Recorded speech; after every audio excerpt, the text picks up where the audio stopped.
All right. So, welcome if you're watching us on YouTube. My name is Phil, aka JCServant, the Utah and Polygamist. This is my second impression of Solasta, Crown of the Magister. We're going to play for a couple of hours, give or take, show off some more gameplay that happens when you get past all of the prologue and early stuff, and hopefully we'll see some more combat, some more of the game systems in action. And then at the end, I will give an updated impression. I gave first impressions on the last video. We'll give second impressions at the end of this one. So if you're watching this on YouTube and all you care about is the impressions, feel free to knock yourself, go straight to the end, go to like the last 5 or 10 minutes, and you'll be able to do that. If I wasn't so lazy, I'd probably bookmark it. But I'm not going to lie. That's extra work. All right.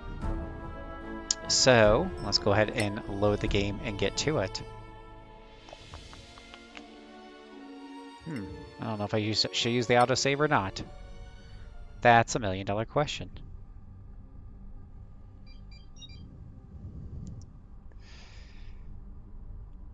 Oh, hey, Twitch just told me that I'm live. I should click on that. I always like it when this guy streams.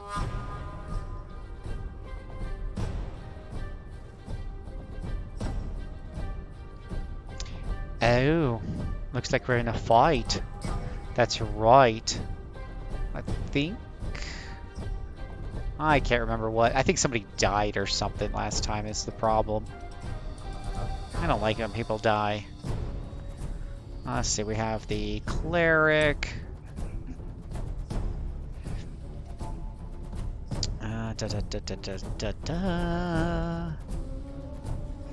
Range 12, duration, 1d8 damage, ignites light sources.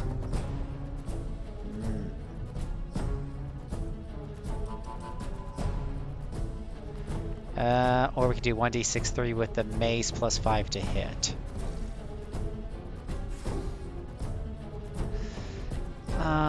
Just gives them a dexterity saving throw. Not sure which one of those is really the worst option there.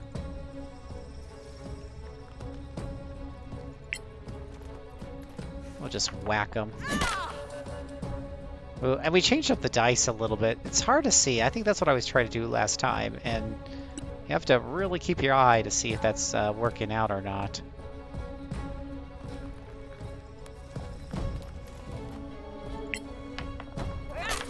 There's a little lightning effect on it.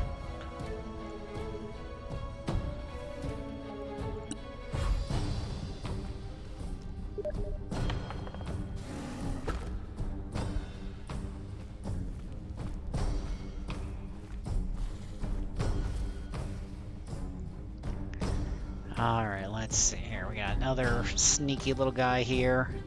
I'll go ahead and come up over here and... Oh, sneak attack. Love that. Love my sneak attacks. Somebody wants me to entertain him. Well, he can... Why won't this go over to my other window? Really? Whatever. Streaming. Come watch at twitch.tv rpgamer. Okay. Whose turn is that? Oh, that's the rest of his turn. Well, in turn. We have our own rogue. Bran. Where's her hit points at? 14 out of 19 hit points.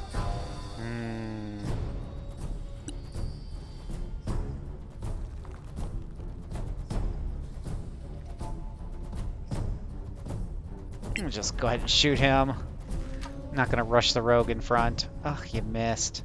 You missed, lass. That's not cool.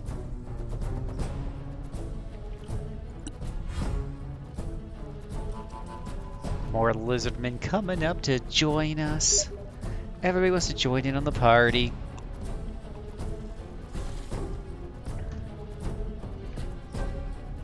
The good old green mage that you guys made me take.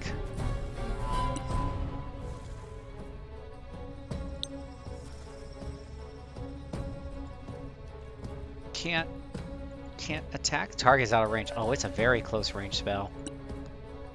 That is right. That is a very close range spell. Well, she could get a little bit closer.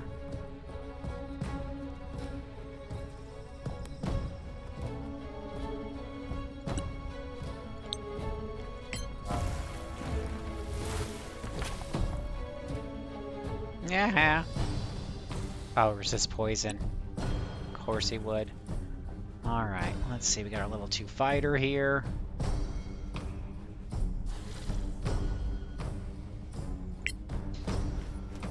Go ahead and get him.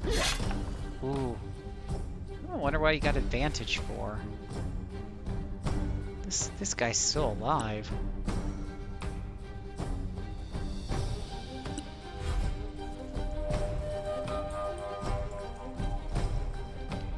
We have our cleric again. Lots of people kind of surrounding that guy already. I think we could bless everybody here, give everybody a bigger chance to hit stuff.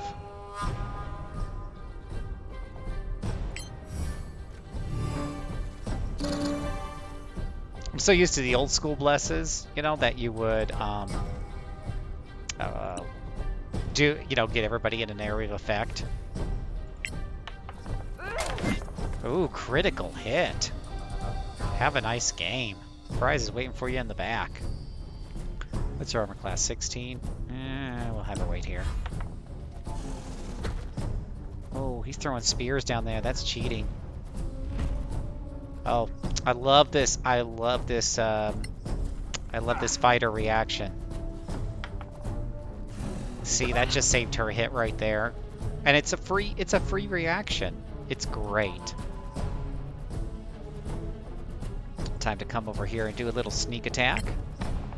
Yeah. Unless, of course, he rolls a critical miss. Needs to be a spacebar for intern. I think I can set that in the options. Let's get this channel lit up. Hey, thank you for following us, Darwin 5G. How are you doing today? I'm going to say in my turn there has to be a... That needs to be spacebar, I'm sorry. Rotate clockwise, move forward, back, select character, in turn. Return or in. Nope, spacebar. Thank you. Played too many of these games like XCOM and stuff, you know, like spacebar is the key for ending stuff.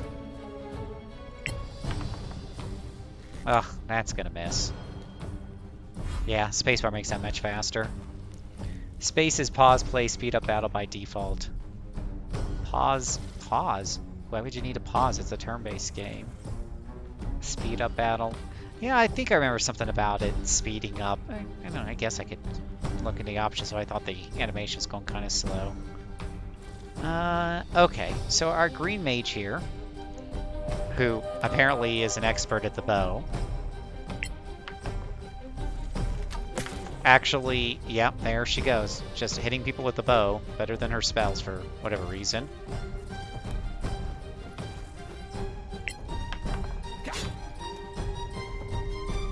You missed, buddy. Why? Oh, advantaged, unadvantaged. Oh, it's dark. So I'm at a disadvantage because it's dark. Well, we can certainly fix that. There we go. Gotta watch for this. It's the details that matter in these games.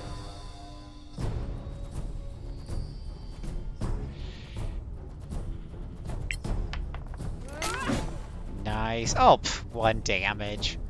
That's D&D for you. You're all excited you got a hit in. You pause. Oh, you pause when you're in stealth. Oh, when you're doing the stealth, that's right. The stealth portion is a bit real time. Yeah, that's cute. Sneak attack, critical hit. Not shabby.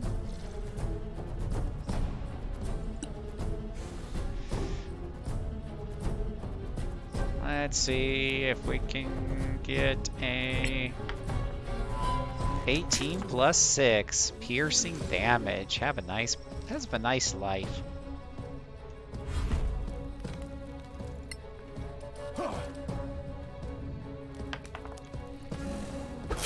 Oh, The disadvantage didn't save that poor guy there. That's a shame.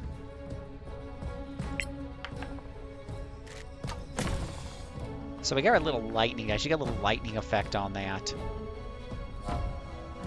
Let's see here. What she got? Bless. Concentrate to maintain the spell Bless. Oh, that's right. You got concentration in these.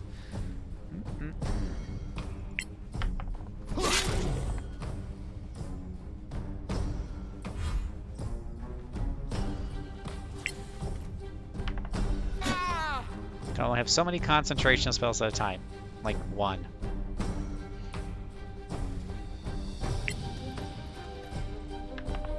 This looks up straight up like D&D. It's and it's 5th edition, right? It's just after playing Pathfinder Kingmaker, which I'll go back to. I'm going to swap back and forth between the games, but Pathfinder Kingmaker, of course, being like a 3.75 rule set, was so much deeper and more complicated. And with the turn-based implementation that they did, it wasn't grid-based like this. This feels so much better to me. I just miss these grid-based games where you know exactly where your characters are at, where the spells are at. There's no question as to whether or not this enemy can get past me or not, because it's just very tactical, right? It's very grid-based, and that's going to be a critical hit right there. Have a nice day.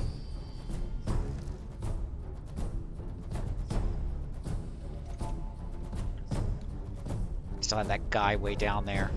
I don't know how far the wizard's short bow goes.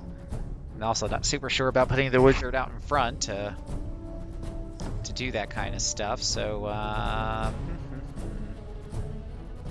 disengage, dodge. We'll just dodge for now.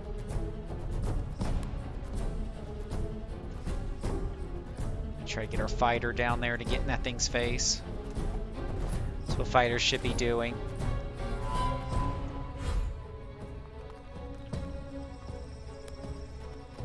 Oh, I forgot. You got the dash option, so you can move twice as fast. You literally got to press on. I'm just used to, like, most games just will automatically figure your dot. Like Pathfinder, you know, it'll just figure that you're using a double movement if you go beyond your initial range there. So we can sit there and do dash and get up here with her. Oh, she just jumped all the way down there. Super Knight. Uh-oh, that's gonna hurt. Ooh. Con save success. Was it poisoned? If you have to roll a con save, it makes me think it's poisoned.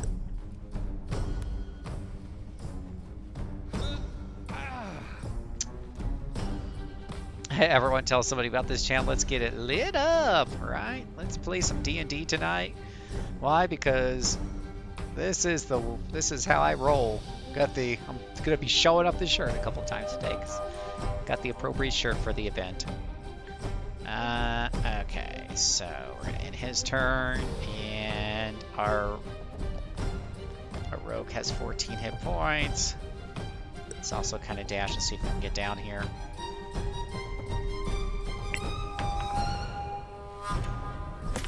Oh, or we could just, you know, shoot him all the way back here and take off 8 points, just like that.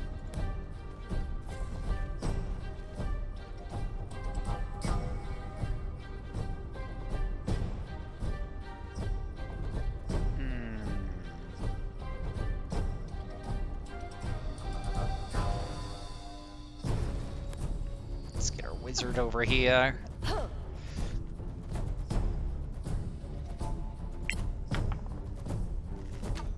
Boop. 6 points.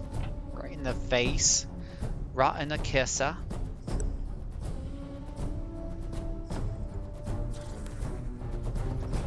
Yeah, get up there, Mr. Fighter. We're gonna use your... Oh, I guess we're not. Okay, can we attack him? I think we can. Can we kill him? Yes, we can. Because he is now dead. Oh, I tried to skin him and she failed. Oh my gosh, those are horrible rolls. I think they're trying to skin him, which is a shame that that didn't work out. I'm all about my free lizard skin. Hey, Mugalactomancer. How many spiders have we seen so far? You know, mercifully, we've not seen any. It's almost as if the guys who made this game are slightly more creative than that. I don't need to rely on the tropes of tons of spiders and cavey-like areas.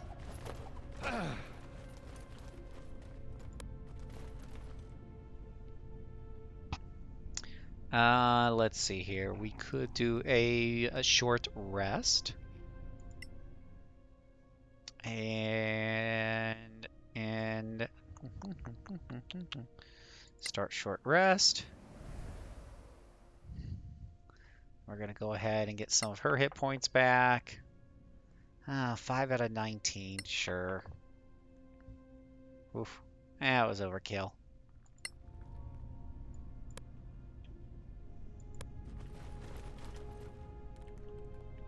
Let's take a look at our map here. Working our way through this bit of a dungeon. Go ahead and save the game here.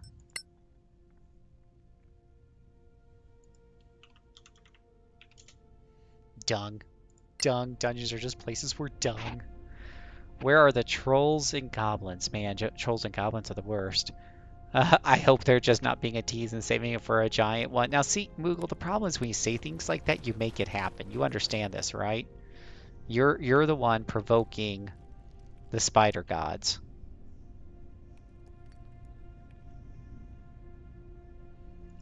Just gonna put that out there, buddy.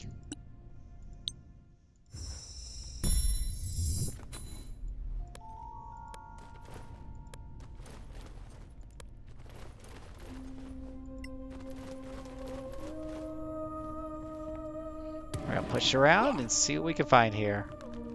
Is this a secret passageway? You almost feel like it's dun dun dun dun dun dun dun.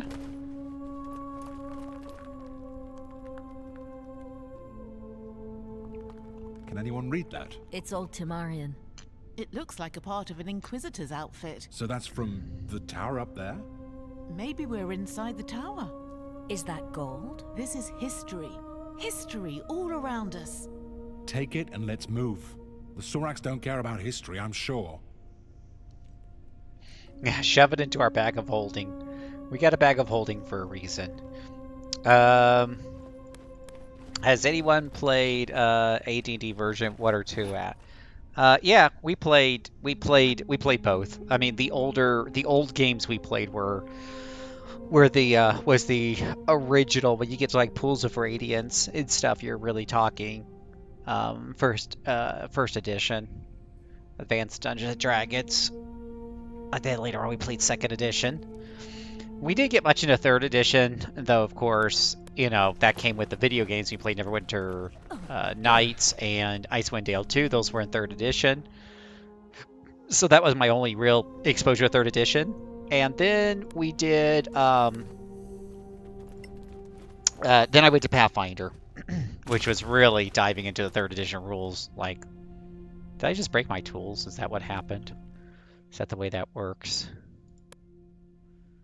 No, I think she still has 2 tools.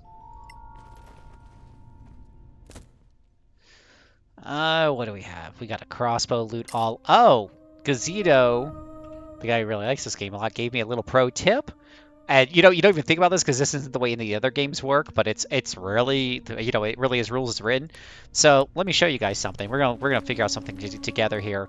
So if you take a look at my rogue here, okay, she is wearing this magnificent leather armor, and it says armor class is set to 11. Well, that's what leather armor does, right? It just adds 1 to your armor class, but it allows you to use your full dex bonus. Regular armor class is 10. It essentially adds 1 more defense. It's light. It's leather armor. But notice the description says magnificent leather armor.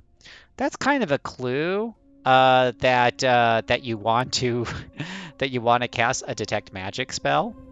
So let's cast detect. Oh, wait a minute. Did I not take it? Oh, crap. Oh, there we go. Detect magic.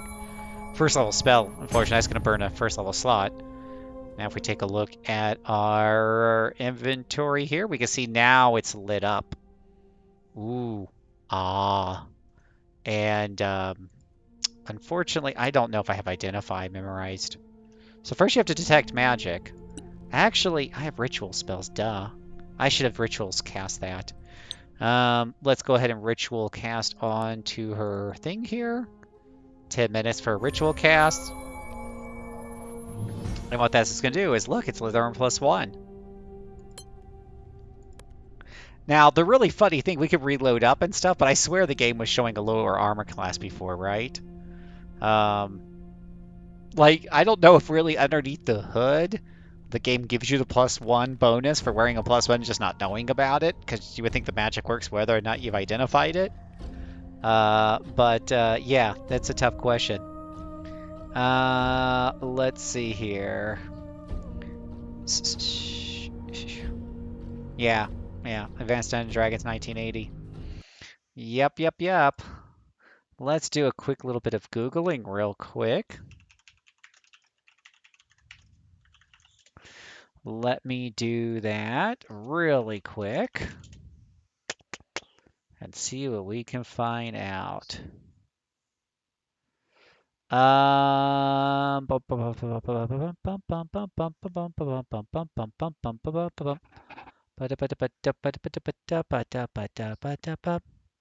Yeah, Pools of Radiance was based on the same mechanics as Advanced Dungeons & Dragons, and I really do believe that was the original first edition of Advanced Dungeons & Dragons, not the second edition, because it basically had the big restrictions in place that were known for the older ones. Let me just check.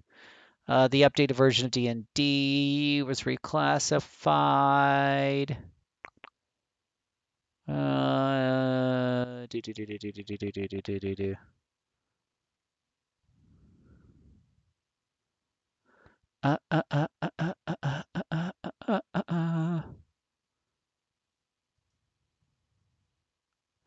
Just reading real quick because you guys are making me read.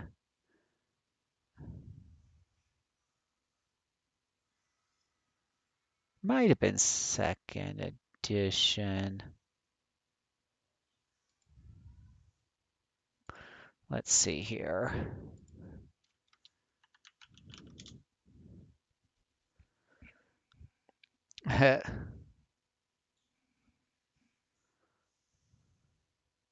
We're talking the real cheddar tabletop. Well, we had our own. I mean, back in those days, we didn't have money. I mean, we were kids, so and money was tight. So we didn't have the dice, we didn't have the boards, we didn't have we used it was this little thing called imagination. And I think one of the things that I miss from people who play D&D with me nowadays is they want all this visual stuff. And when I try to explain to them the importance of theater of the mind and even doing combat in the theater of the mind, it tends to it tends to be divisive at best. But that's the way we a lot of us did play back in those days, um, and whatnot. So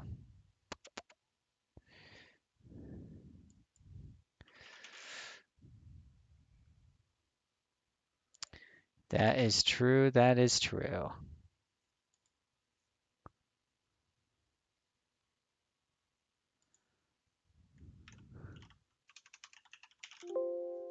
Yeah. Now here's a question, and I'd be interested in hearing. I guess dice help. Yeah, we couldn't even afford the dice. We had some six-sided dice from some other board games, but we mostly used a calculator to generate random numbers.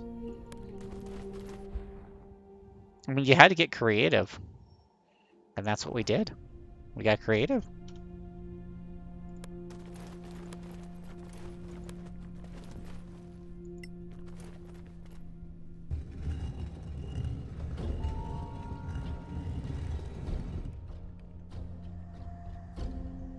Yeah.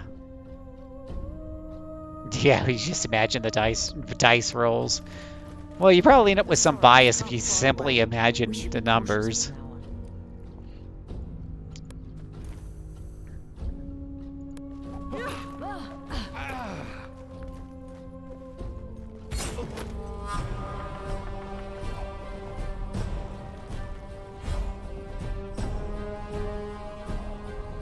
Oh wow, these battlefields are very very three-dimensional, right? Like, I'm not sure this would be a place I'd want to fight people on. I mean, if I was playing tabletop, I would try to pull the enemy back to something that doesn't look like this.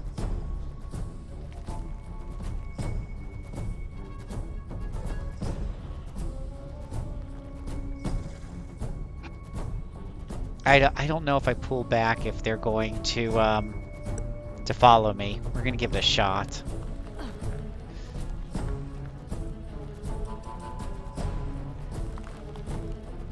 Yeah, we're old. So here's a question for you guys. What would you think about what would you think about if, you know, a day of the week instead of streaming a video game, I was streaming a D&D session or another pen and paper system?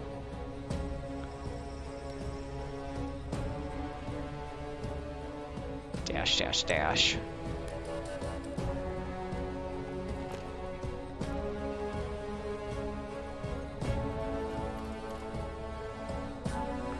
I'm not trying to get this spin the thing back around.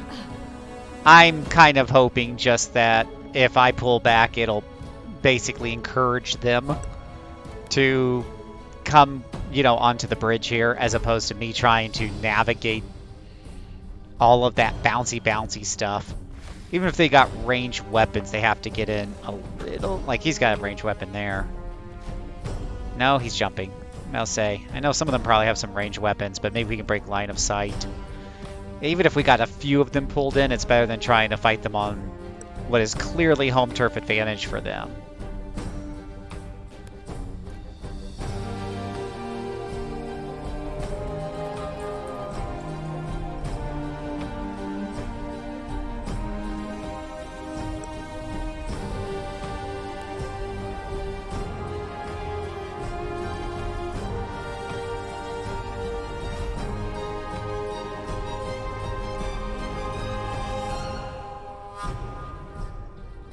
Well, okay, enemy turn.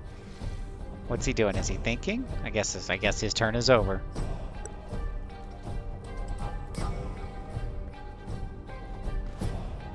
Come on, Buttercup. Climb up, climb down, do all that other jazz you gotta do.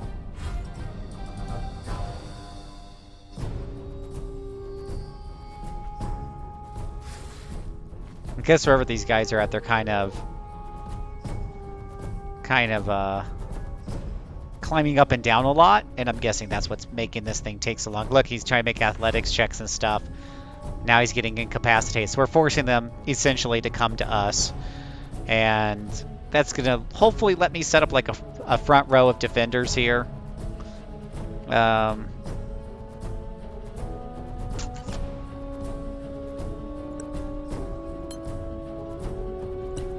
I don't know why if I'm dodging why I should have to end my turn, but I'll take your word for it, game.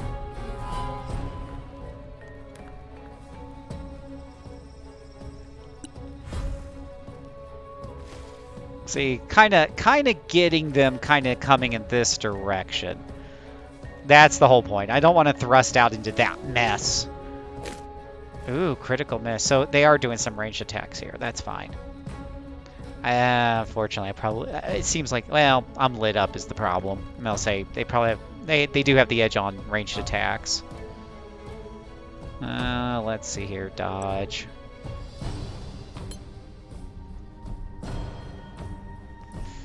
Dodge, proceed, yes. Come on over here, Buttercups. Cut off the path and make him just wait there while I shot him. Tabletop streams could work if you keep the game moving. A lot of them on Twitch are just a little slow. Yeah, that's a problem, like even in just playing tabletop. And sometimes, and I had some house rules as a DM that attempted to kind of keep things moving. A lot of times I'll just, it's kind of meta, but I'll stop them and put something to a vote that they're debating on too long. Majority rules types of things, you know, just to kind of keep things moving.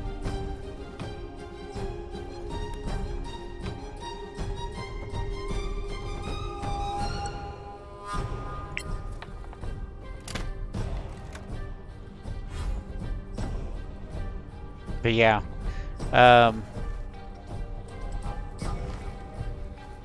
do I do an initiative rule that gives them basically 60 seconds to decide who's going to go, you know, first, second, whatever. They get to, you know, choose. It's kind of like it's kind of like a group initiative. So the groups roll for initiative. The group that wins, it gets to choose which 2 characters it goes first, then 2 monsters go first, then their other 2 members go first, then 2 other monsters go first, and it keeps things moving. So there's a couple little tricks I do to kind of keep things moving. Another one is, you know, could go to a simpler system too, like the index card system instead of D&D, which is definitely a much simpler system.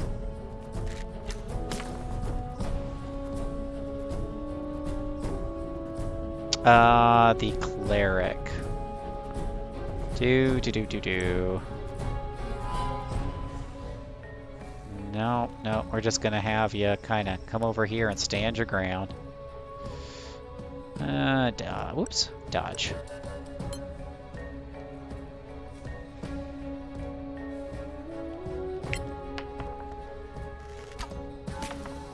I'm saying, like, I'm winning the battle of range here. Let's see. Is he crawling underneath the bridge? Oh, that's insane.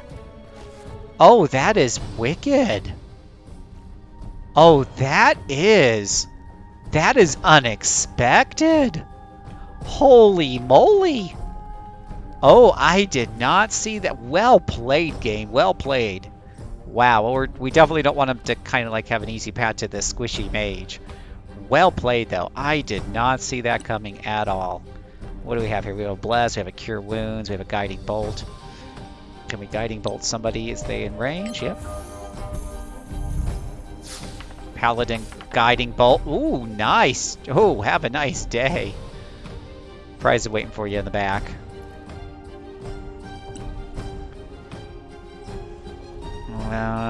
Let's see. Looks like what's he gonna do? Stab him underneath the bridge?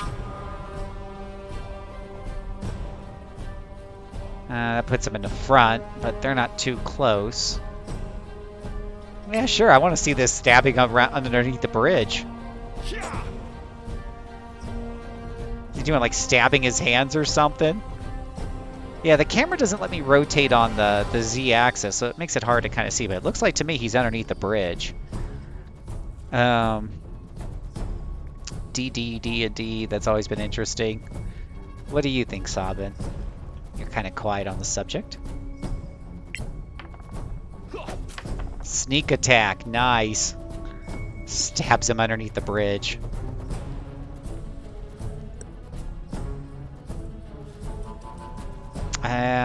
You can't stab him underneath the bridge, though. Oh, but you can provoke. Oh, that hurt. Ooh, that wasn't very nice. Okay, so that's provoking an attack of opportunity. Now I know. How many hit points do I have left? 15 out of 24. Our second win gives us 10 plus level. Use second win. Haven't used it so far. And of course he rolls like minimum. Silly fighter.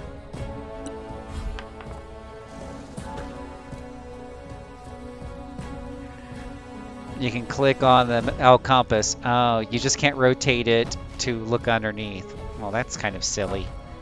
Yeah, that's a missed opportunity given that they have monsters that climb underneath the bridge, which is darn cool. I have to say, I am impressed. I'm not gonna lie. That is impressive.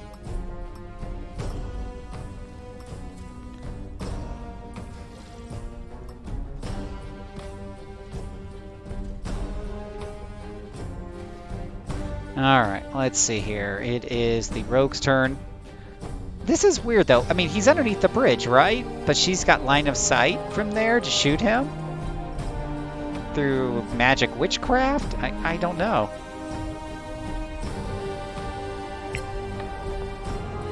Critical hit. Sneak attack, no less. Not bad. I'm a little confused how the physics on that works. but she... Oh, night vision. So she probably can't do it because she doesn't have night vision, I'm guessing. Where's our lit up cleric at? Oh, you are the lit up cleric. I guess your light spell worn out. Boy, those light spells don't last the way they used to. What is this? Alts for more information. 1 hour. I feel like that 1 hour goes really quick.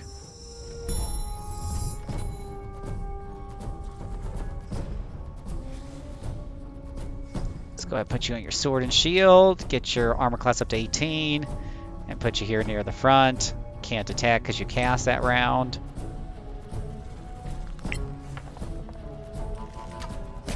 At the range, the wizard archer druid ranger combo just doing a really great job on doing that arrow damage.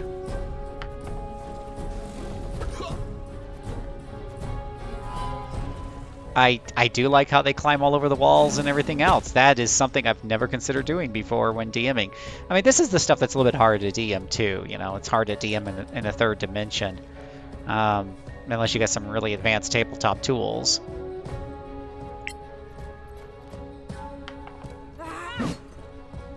You missed. Oh, and he falls off like a cockroach that's been killed by bug spray, right? He just falls off the wall.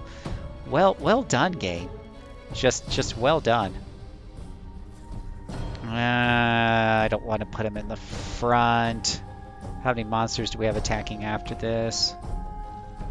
Yeah, we're just going to have you wait there, buddy. We're going to put the tank in the front.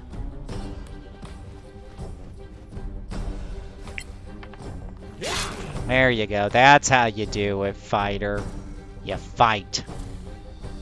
You fight. Yeah, that's a bug. Stop being cheap. Hey, Chaos, how you doing today? What do you think, Chris? Would you like to either watch or participate in an online D&D session here on our channel?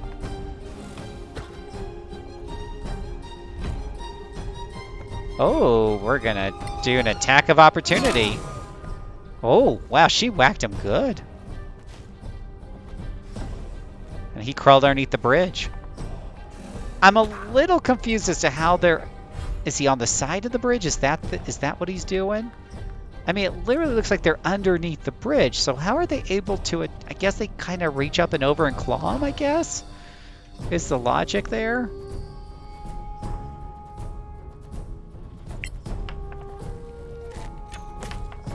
Ooh, ooh, ooh, just shot him like a fly. I love it. That's great stuff. All right, we need to heal up somebody, I think. Cure wounds, select a target. She has to move first. We have to move first right here. Now, can we heal him?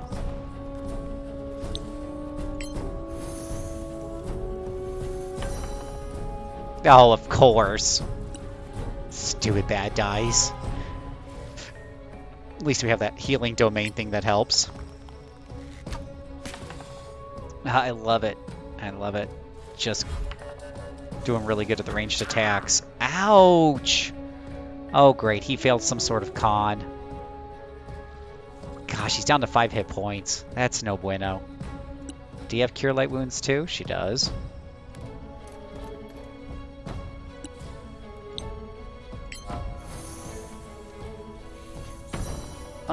Bad internet. Oh, that's never good. Bad internet, bad. It's a shame this rogue guy doesn't have arrows.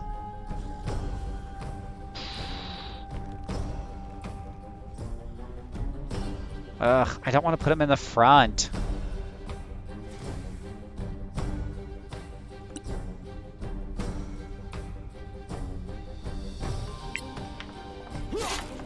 The guy with the 18 AC is having a hard enough time staying alive.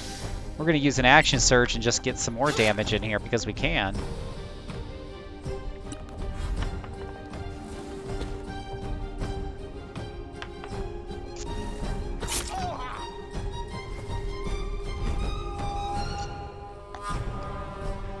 Oh, yeah.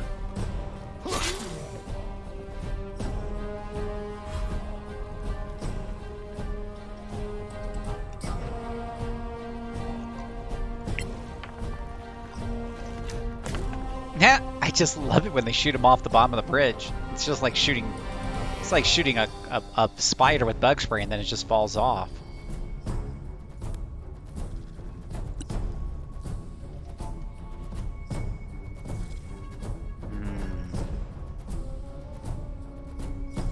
Use the power. Turn undead, preserve life, 5 times the cleric level to 1 or more allies.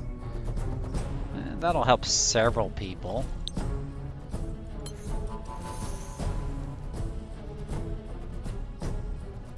I think. Maybe I should have read that more carefully.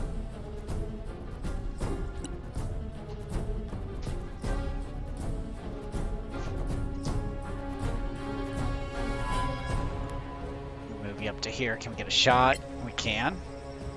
Look at that. Boom! Right into the shoulder. Well done. Uh-oh. Good grief. The fighter, he's down to 1 hit point. Just can't keep these people alive. And he's got the tough armor class. I just need to put him into defense mode. That's what I need to do.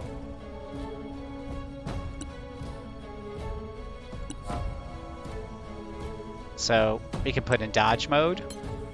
Just double his chance of surviving.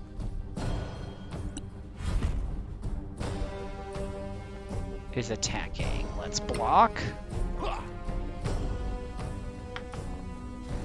Ooh, that saved her.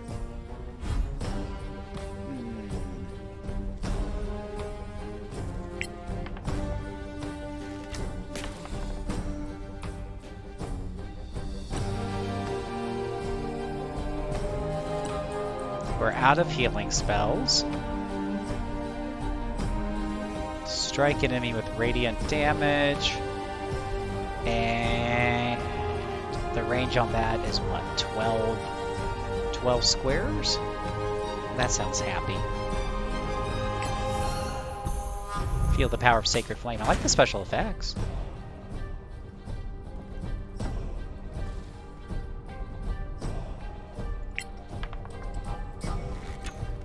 Oh, that'll miss for once.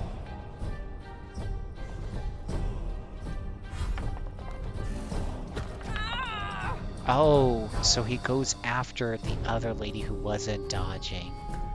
Tricky.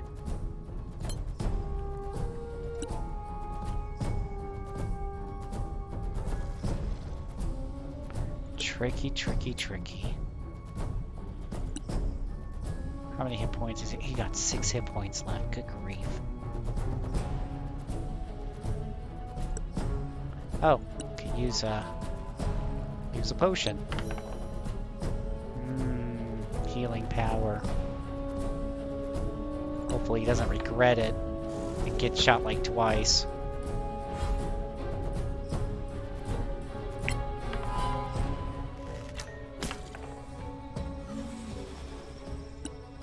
Ranged attackers are bringing this home.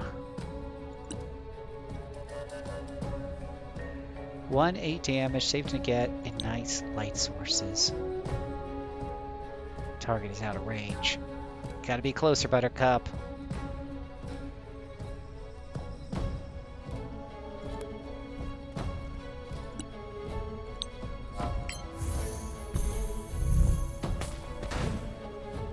Oh, he saved. That's cheating.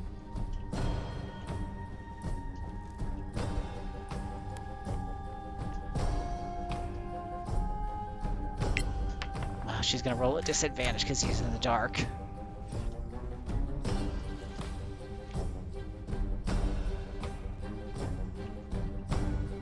Okay, so we do have this last straggler here that's gonna be a pain in the butt.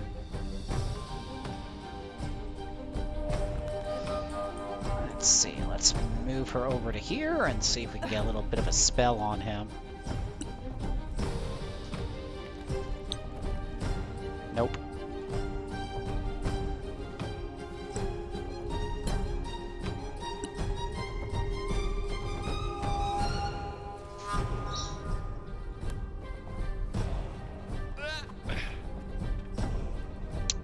We'll have you dodge as well. Is this 3D chest, right? Yeah, you kind of feel like it's kind of a version of that 3D chest that you know and love.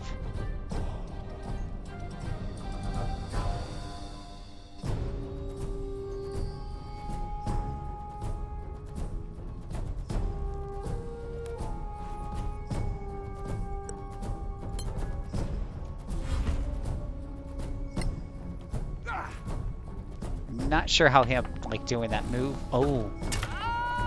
Oh, oh. Oh, who got hit? Who got hit? Oh, she did back there.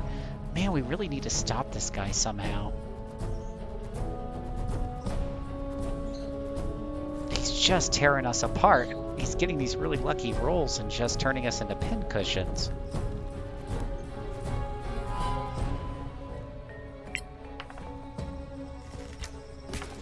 That helps, but now we only roll a 1 on the damage dice.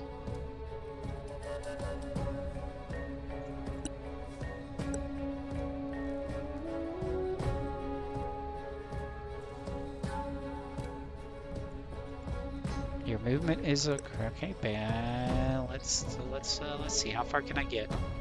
How far can we go, George? Right around here.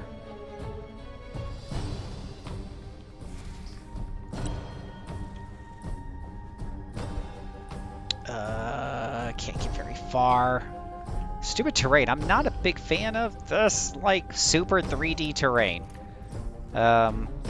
Yeah, it's really hard to see around and stuff.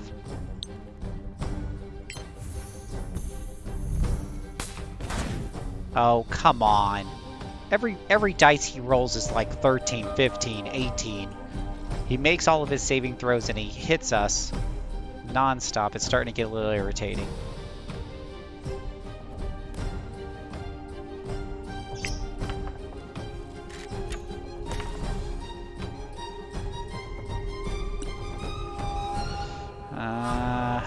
He's just so gosh darn hard to get around to. If I dash over to him, I'm still super... Okay, I see how she can maybe get over there eventually.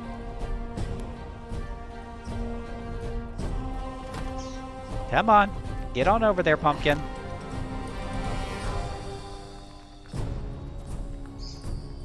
Dash. It's dying and dash.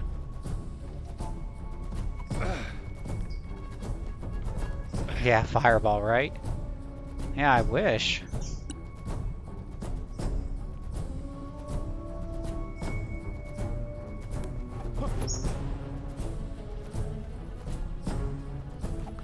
And I think all that climbing and jumping also pads out the game length a bit because you're just going through all these animations.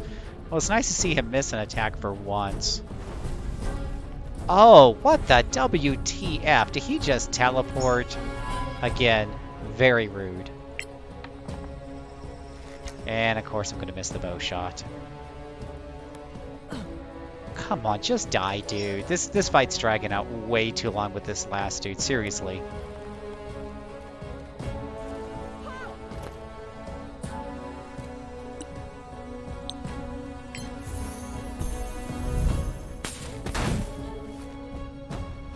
And he dodges, like, everything, I swear.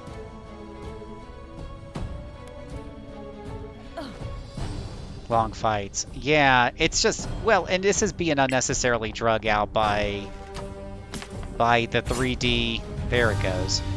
Partly by the whole 3D and making it way too hard for your party to get to him. By him being all kiting. Which, I mean, most games... They generally don't have kite, especially in turn-based games, they don't have too many kiting monsters that keep falling back with ranged attacks because it does get frustrating for the player. And then you got all this 3D stuff going on, so they got to climb down, they got to climb back up, they got to jump down, all that. That does pad things out unnecessarily. Scroll or Revivify. What does this do? You cast a Revivify spell, which would be great if I knew exactly what that does in game terms. That would be nice. Game, just saying. Yeah, don't let it be said that I don't criticize D&D games. I love them to death, but I love them so much I care enough to tell them when they're wrong. I'm supposed to be holding the space bar to speed it up. Yeah, I suppose, but it was just too many turns. I mean, half the time's taken up with the animation, but the other half the time's taken up with me constantly clicking on things over and over again because we can't kick his butt. And you gotta keep taking defensive actions and stuff like that because I had people near death, so I had to play a little defensively too. Let's go into settings. Let's play with the camera control. Left, right, clockwise. Zoom in, zoom out. Page up, page down. Select characters. Enable planar targeting. Left shift. N, turn, space, cast spell, bestiary, quick load, pause plate, or speed up battle. Speed up battle.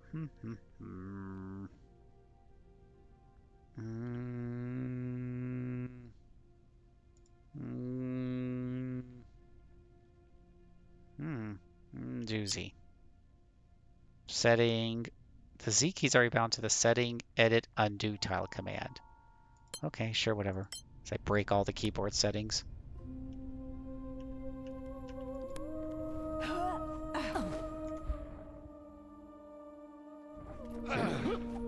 There's a basket over here. No path to destination. This is like Lara Croft bad, right? Except without good camera controls.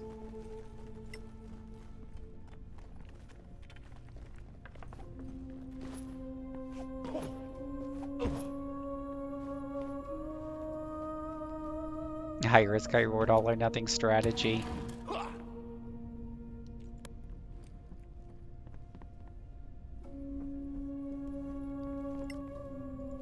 Well, and again, some of these games, we saw this a lot in Kingmaker, Pathfinder Kingmaker, but some of these games are, you know, they just demonstrate the need for a DM at the table, right?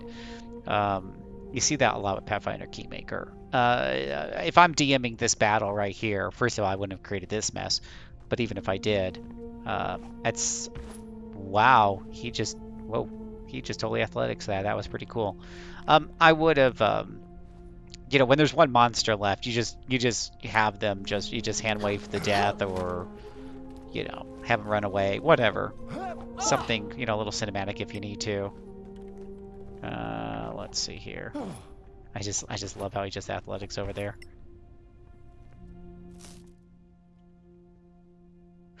Oil of Acuteness.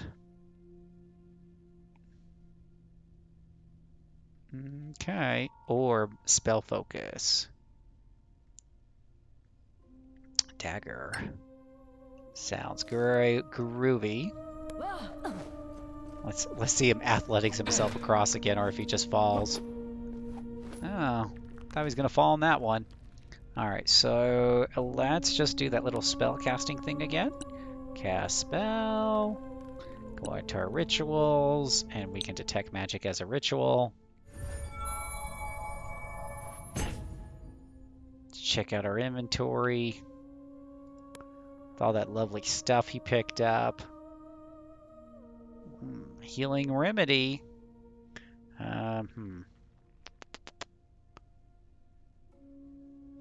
Scroll revivify, but nothing else super magical.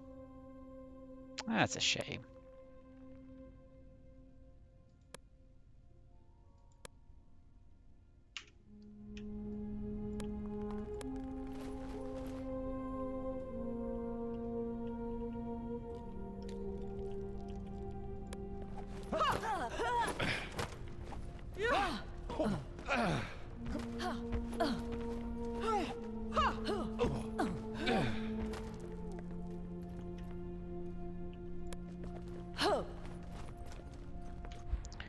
Take a look at our map here. Quick saver. Is that, yeah, charisma boost.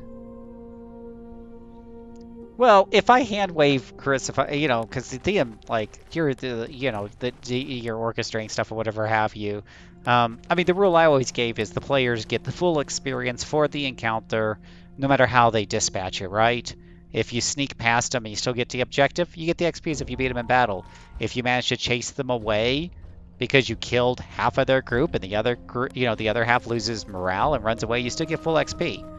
Now, if you manage to like chase them down later and slaughter them, I've already awarded you their XP, so you know. But I'll probably hand wave their deaths just to keep things moving, because you know, obviously, if they're running away in fear, chances are they had no chance in hell of beating you up anyways. Goblin hair fungus. Okay, lovely. Can we just put this into an empty spot somewhere? Thank you. What is that? A light crossbow.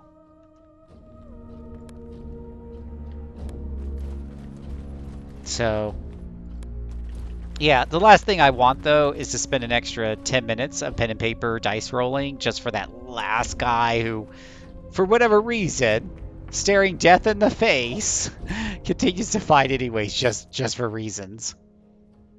When really, you know, anybody in the right mind, especially a cowardly goblin or kobold, would just run away. Brimstone Fang. On target item, 2d4 damage, save 1/2, 3 attacks. Item buff. Interesting.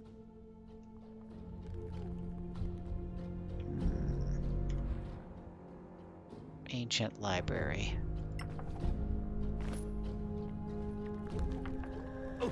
I swear he just ran around just to run around.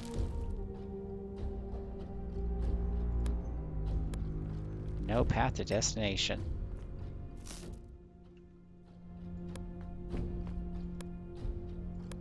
Can't jump that?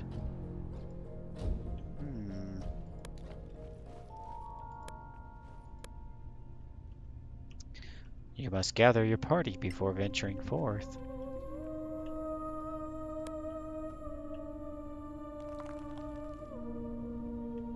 Boy, this game does love its 3D-ness.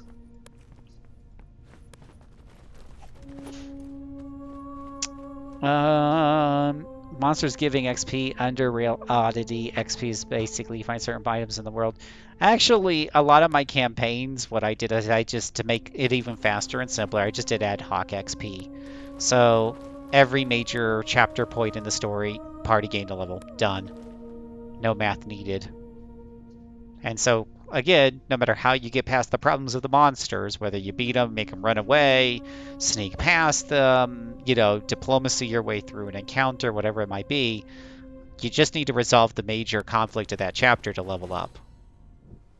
We're safe. We still have to go back to Caer Kiflin. The road isn't far.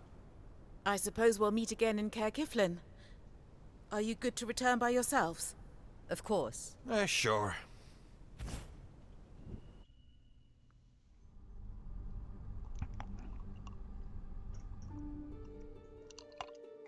Alright, so we're supposed to be going back to Caer Kiflin.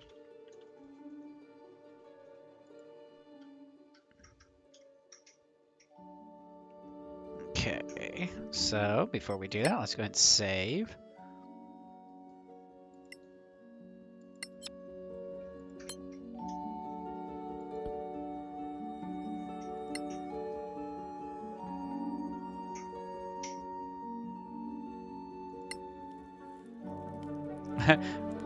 She writes a letter to goodness who knows.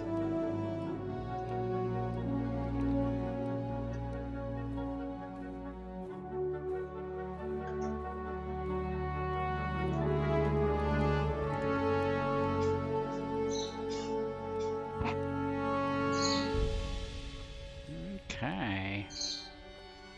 Party's on the move. Gets 3 rations.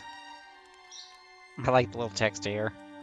People are just playing dice, collecting stuff, getting some moonflowers. That's pretty interesting.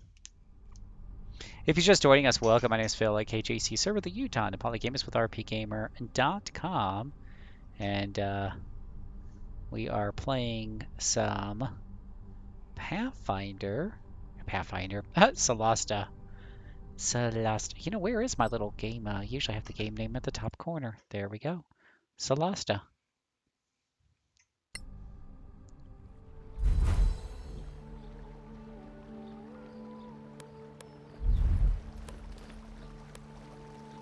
New quest started. Go talk to people. So lost? Hello, Annie. You're back. How did it go? Well, Captain Henrik is dead. I'm sorry. Oh. Well, who's in charge then? You might have to wait before going to KLM, I'm afraid. I see. Well, not your fault. Thanks for the heads up. You're welcome.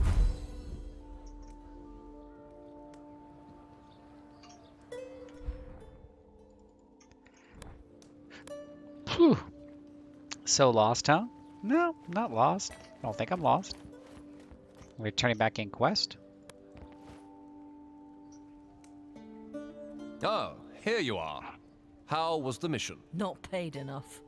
Who is? When can we hope for an audience? It depends. Tomorrow, if you're lucky. Another party came back yesterday, and they still have to make their report, so maybe they'll see you both at once. We have urgent news. The outpost at Kerlem has been attacked. Almost all of the garrison was killed. By all the gods! Meet me in the council chamber. I'll inform my superiors.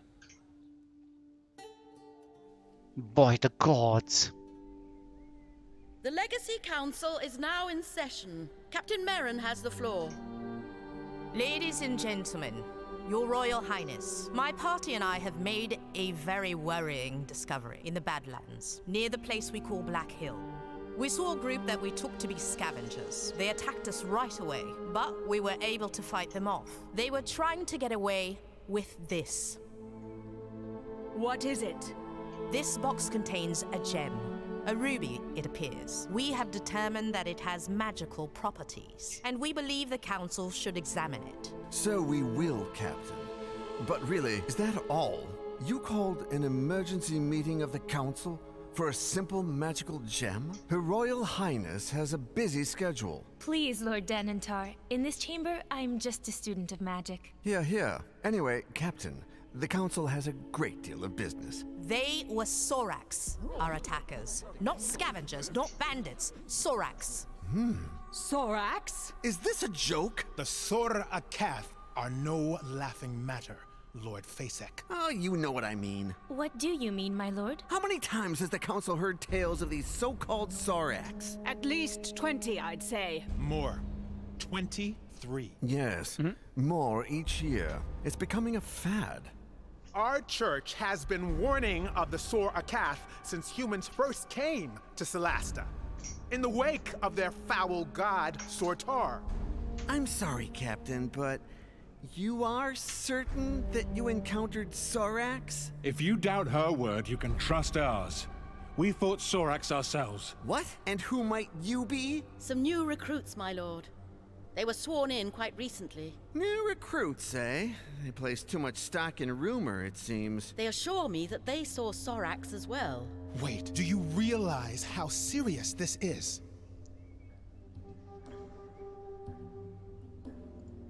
We do. We have never had 2 sightings reported at the same time. Ha! Does that make this nonsense more believable? Do you have any material proof of their existence? I beg your pardon? Like what? Well, a dead body, for example? Or even just a head? If we go to Kerlem, will we find the bodies of these Sorax? Probably not. They took their dead with them when they retreated. The bodies of their victims, too. How very convenient. So you can offer us no proof of this adventurer's fable. And what if proof were to be brought before the council? What proof? How? If the Sorax take away their fallen, as they say, that's not our problem.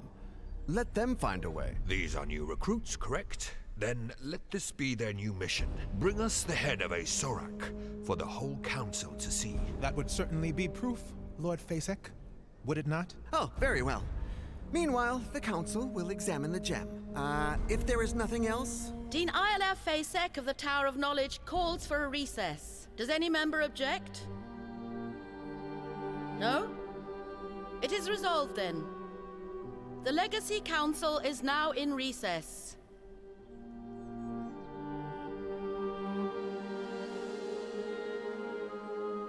That actually went better than I expected. Wow. So, interjecting for just a minute here, that dialogue was much better paced, much faster, more dramatic than that initial one where I was complaining last session about how slow and how they were like dragging the words, and I was kind of cutting them off with the spacebar. Here it was definitely more, okay, I'm paying attention to the bickering going on here. It was fast bickering too. There wasn't these, slow talking, unnecessary pauses. That was good. Let's see here. A shower of weevils. Rich, clean weevils. And your employers, let's not forget. I must admit, the Legacy Council is a complex body. Anyway, some people might want to talk to you after this. Working for the Council, you are expected to be neutral. But you have the right to have friends. So, feel free to talk to whoever you like, as long as your allegiance remains to the Council as a whole. All right then. Hey, deputies. Thanks for the support in there. You're welcome, Captain. So those bastards got Henrik. Shame. You knew him? Yes, indeed. I wonder who'll volunteer to retake KLM now. And the scavengers could lead the way. Yes, they'll find a bunch of hotheads to retake the fort, I'm sure. Stay in the light, friends. You too.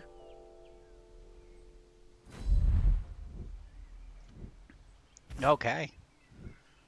Oh, talk to Beryl, talk to people. Oh my goodness gracious. Objective fail, talk to Robar. Okay, whatever.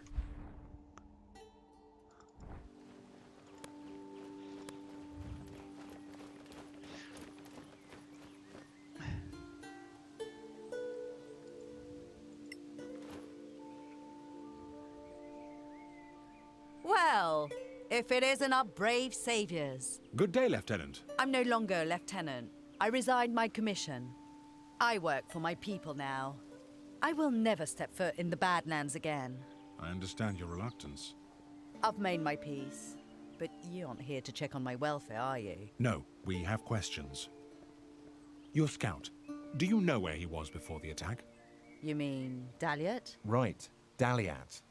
Where did he go before the Sorax attacked? As far as I know, there's not a name for this place or road that leads there. But I can show you on a map. It's near the ruins of an ancient tower. Thank you, Beryl. We appreciate the help. What are you thanking me for? Sending you to your death?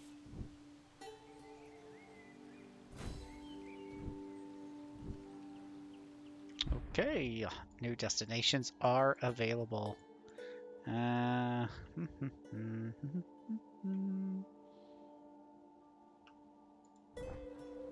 We'll bring those guys over here, but yeah, the chit chat back and forth was definitely, even now, it's definitely a step up from that very slow first hour or so. So I definitely appreciate that. What does this button do? Open the map of location. Okay. Come back over here to the scavenger lady. I can see someone modded in the default to be T-pose and people wouldn't notice. Hello, Annie. We wanted to talk about KLM. I'm all ears. No one's there anymore. Ah, you want to claim the place. How does it work again? We go there and scavenge everything you didn't take. Then you get a percentage. We can't promise you it's safe. It never is. Once we get there, we'll set up an outpost of our own. I'll check with the council first, but thanks anyway. What do we do next? Once we've done our work, I'll let you know. You'll just have to come by and collect your share. Good luck. There won't be anything left.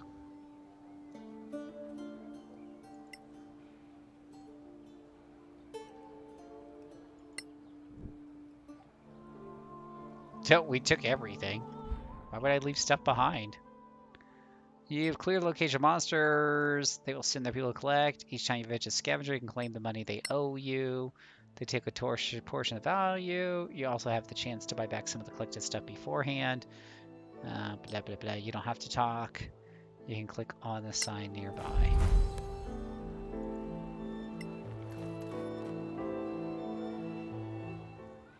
Clear skies, my friends. What's up? Okay. Guess that's all there is to that. Let's see here. We do have that new quest. I'm just checking to make sure it doesn't look like we have any exclamation marks above people's heads. I don't know if it helps to talk to any of these other people, but let's at least get to the general store here. They still find stuff. That's what I was thinking. They probably would find something anyways, right? If you're just joining us, welcome. My name is Phil, aka JCServant, the Utah Polygamist with RPGamer.com, and we're playing some Solasta tonight. Welcome to Gorim's Emporium.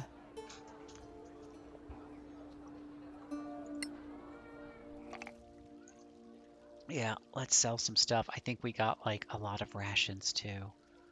Let's see here. A peaceful amethyst worth 20 gold pieces. So they sell for 5.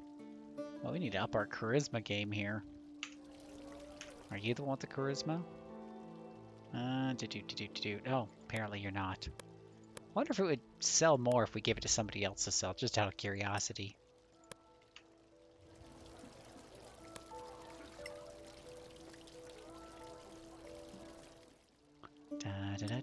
Nope.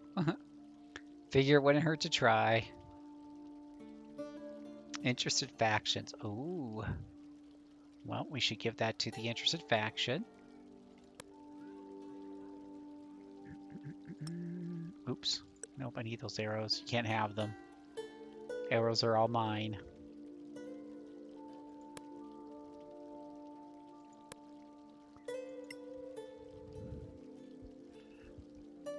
But we don't need all these weapons.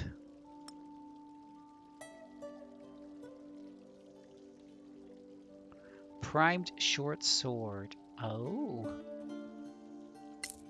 Let me just cast a spell real quick and make sure we're not losing out on any magic items.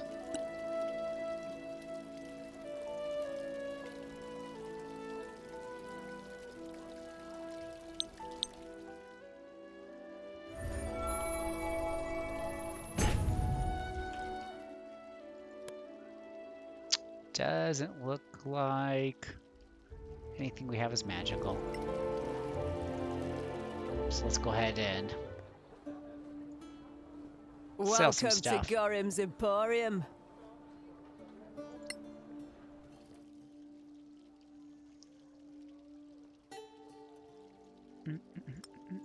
Sell, sell, sell, sell. Short bow. Kissed poison bow. Boat. What is that, 1 crossbow bolt? Well, that's silly. Leather armor. Stealth disadvantage chainmail. I think everyone who needs chainmail has chainmail.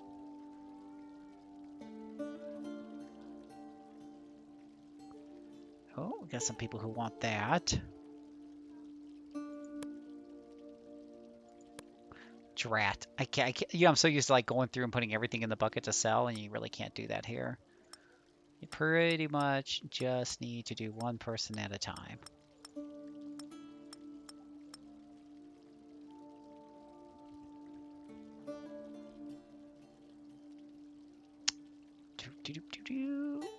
Oh, 85 gold, 1 copper. Now we's rich. Chainmail set to 16. What do we have here? We have +2 armor class. We got hide. We got leather. We got chainmail. Yeah, kind of like a 5th edition thing. Playmail's super expensive, so you're gonna be saving up a while for that. No dex bonus. No dex bonus with chainmail either.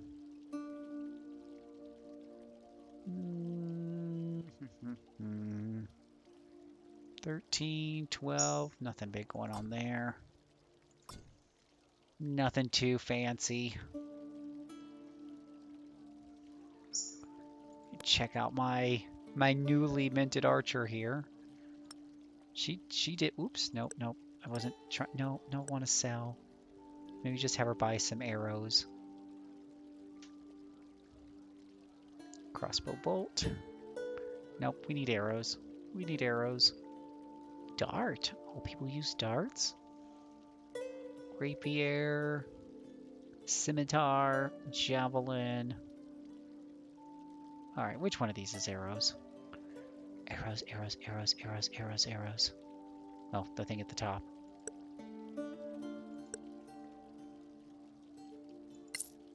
we go. A couple of arrows for you, Pumpkin.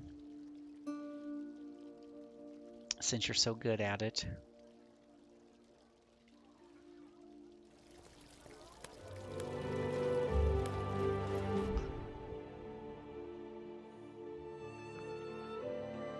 The Gravekeeper's Cask.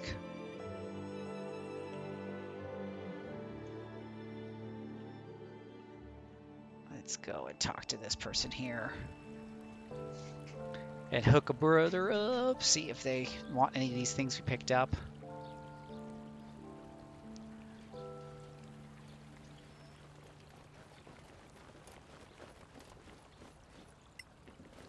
It's an honor. Well, it's an honor, but apparently you don't want my stuff. So you don't get it. Nothing for you, my friend. Nothing for you. Clear skies, adventurers. I am Chaplain Dallin Locke. Hello. What do you do here? I represent the Church of Einar, the god of valor and fidelity. We provide various services for those who need them. And can pay for them. Those who seek his healing are rarely poor. Yeah.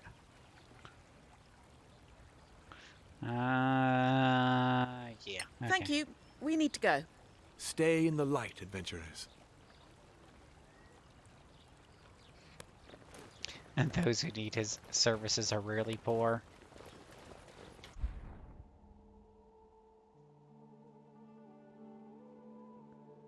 Is that before or after you take all their money?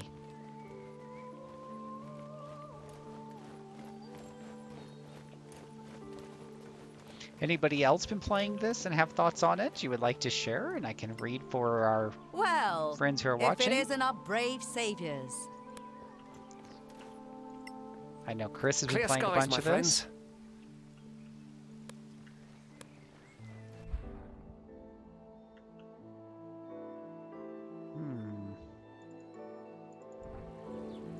Let's go talk to the mayor, see if she needs anything.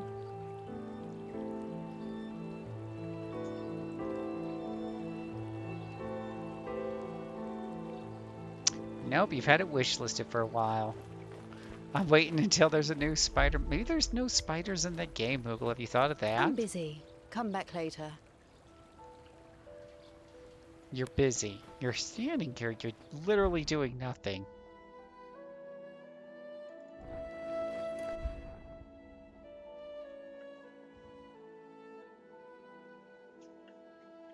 I guess nobody wants my stuff, Angry Bush.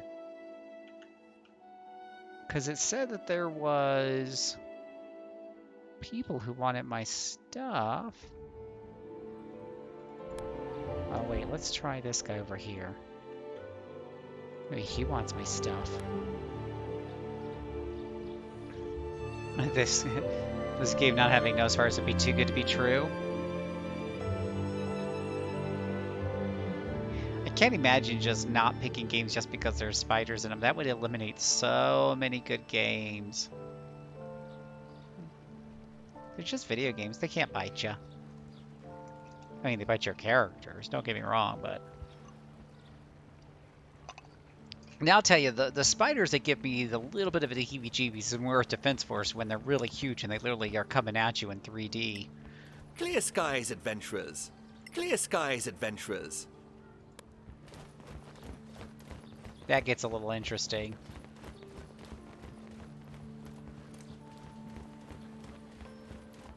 Yeah, you'd have to get rid of Spider-Man, I know, right? You were still filling your diapers when I killed my first ghoul. They have diapers back then? I guess they just have disposable diapers. Hello, adventurers. What can I offer you? We'd like to stay for the night. Boy, 10 gold just stay in the end. That is highway robbery.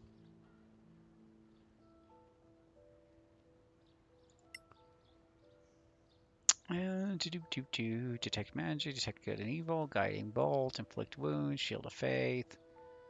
That's probably fine.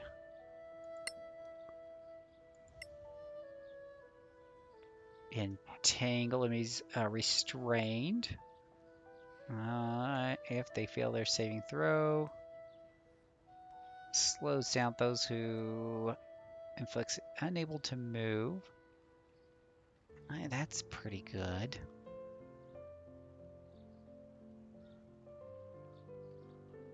I haven't been using a magic missile lock because I've just been hitting them with arrows.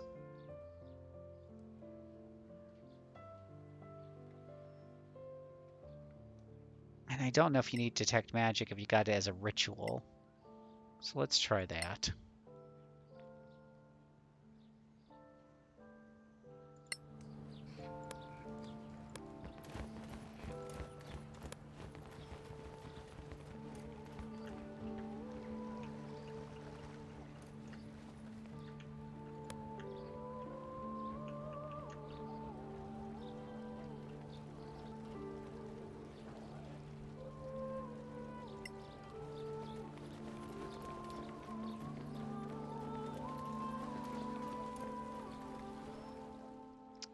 Pick up quest. Opportunity to take on optional quests are quite simple. Accept a quest from a client, perform the required option, return to the board. Some of these quests are more dangerous than they seem.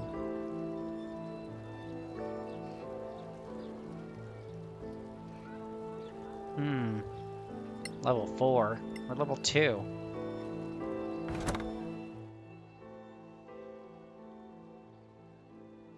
Ooh, free stuff. Okay, we're not going to steal from Kept Marriage.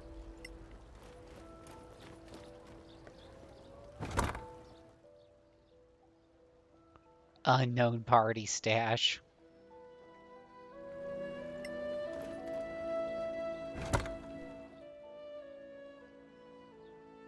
What's that? Projectile parts. Okay, so let's reorder some of this stuff here. We're gonna put some stuff in here. No, just put it down here. Why do you guys make this so hard for?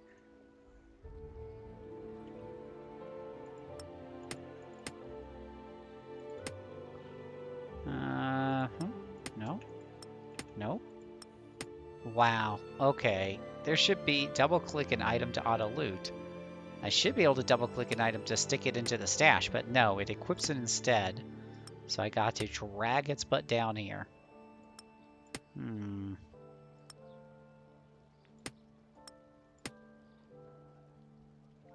Interested faction. So the faction that really, I think, wants this is the Tower of Knowledge or the Antiquitarians, which has a green banner, right? So yeah, Antiquitarians, whatever. So we're going to try to go over here and see if we can give this guy this book thingy out of our inventory. Could they be early game swarms the most dangerous enemies?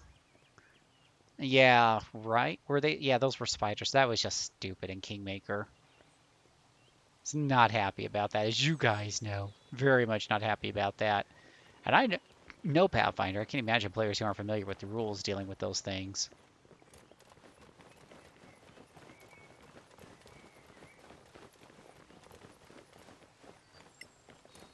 Clear skies, my friends. Clear skies, my friends. So how do you give him this book? No, can't give it to him that way. Clear skies, my friends. Well, I thought your faction is interested in this book. Why don't you let me trade it to you? Ah, you guys are horrible.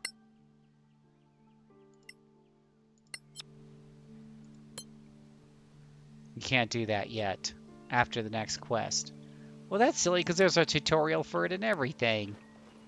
It's like they magically can't take stuff from you until you complete chapter 2.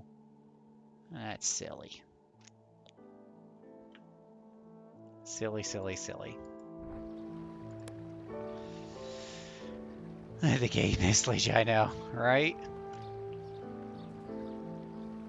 They'll come to you and then start introducing themselves. That's when you can do it. Okay, fair enough. Well, I guess it means less talking and more fighting, which I'm not going to argue against. I'd like to see more of the combat system here on this second impression here. So let's see if we can get into another couple of fights.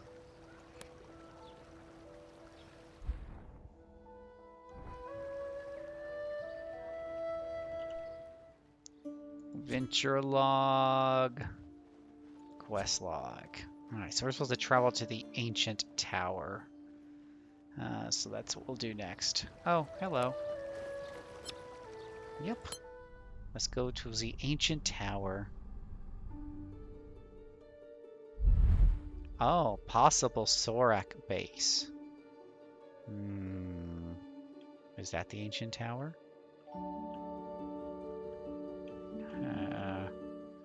You've learned that the scouts from Carolyn Garrison were exploring around an ancient tower. The location is now a map. Go there, investigate, find a Sorak, and bring back its head. Okay, that sounds exciting to me.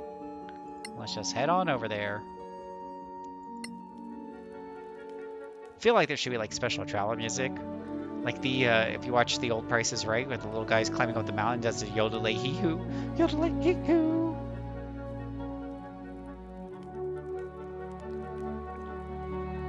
You know, she's doing some push-up and squats. Probably a good reminder. Where is it at? It was just here a second ago. Oh, there it is. I do a little bit of weights of myself.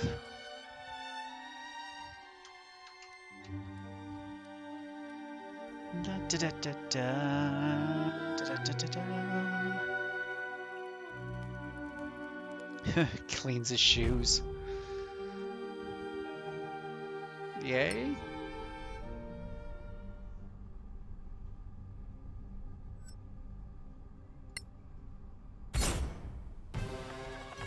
Cliffhanger, right? Oh, this is bad. We got bad initiative rolls. This is the exact same map as the last camp. You're still in the fight, my friend.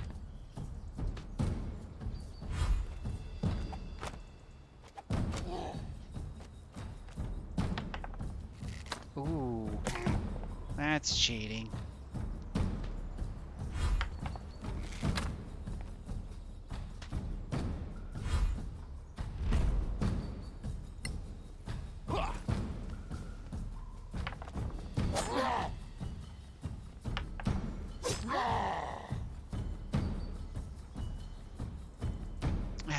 That's very not nice of you, buddy.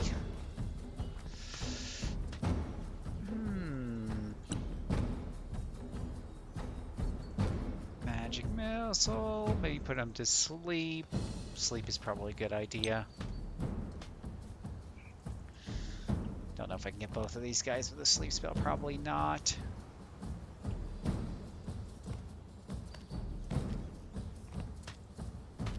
Doesn't really give a great visual indicator of whether or not you're... I guess because they're in blue. Yeah. I'll just get the one.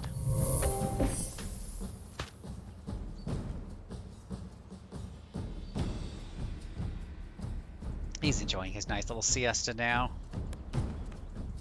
Wait, he was asleep! You've seen worse.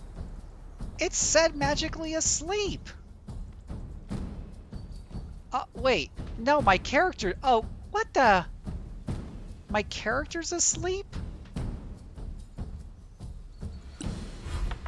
I need to look at that again. I need to look at that again when it's her turn. That doesn't make sense to me.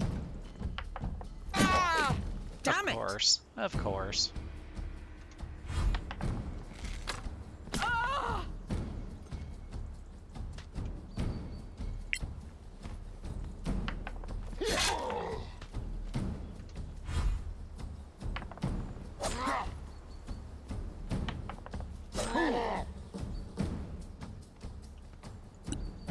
Let me just take a look at this real quick.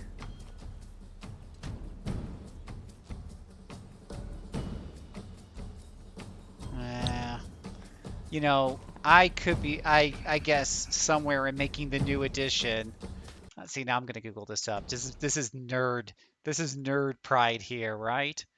Let me just take a look.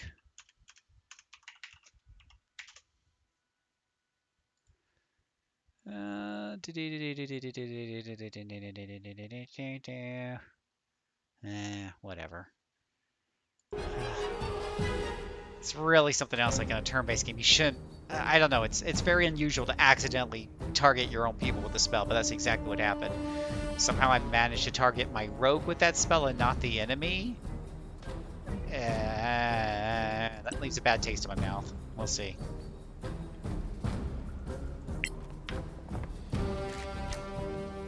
Fortune is fickle.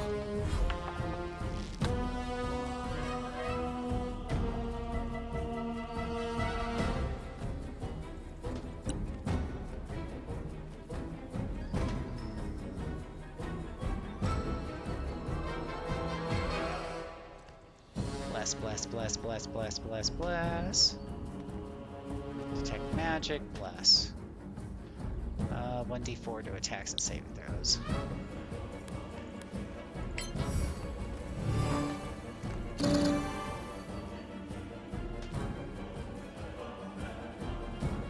Yeah, the bigger question is why didn't it wake them up? It's magical sleep, so they pretty much have to be smacked. I just don't understand.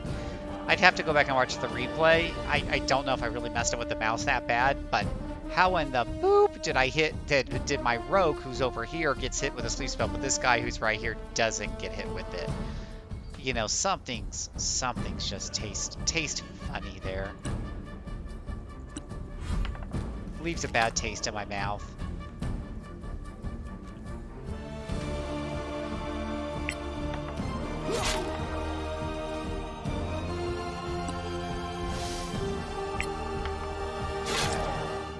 It could be that the Orc Berserker has more than 4 hit dice, because Sleep can only target you if you're under 4 hit dice. And he is taking quite a bit of punishment. There's question marks, so it's possible that, and that the circle that I had just touched her, even though he was closer to the center, it just passed him up because he didn't meet the dice criteria. So nothing like getting hit with 5 hit dice orcs as a surprise attack in the middle of the wilderness by, you know, second level group. Nothing wrong with that.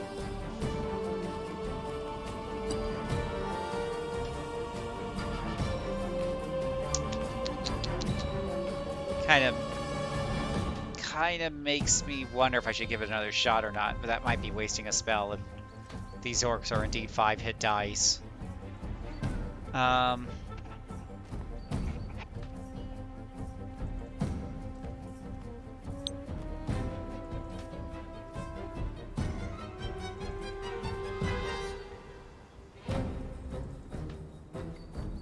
mean, so this is what I did before. You can kind of see the blue squares there. I mean, I would have had to hit it like this, right? Now I'm including my own party. I thought I got it up here. Well, it's a little hard to tell. There's this one blue square that's kind of hanging out there. So I'm just gonna guess that see, there's that little blue square right there, and without the ability to move the camera up in, like, at different angles, that one little blue square could be right on top of one of my characters. It's kind of weird. It's definitely a bit janky. Nice thing about playing like the gold box games, and they're just all 2D fights, you don't have any of that jankiness. You know exactly where your spells are hitting. So,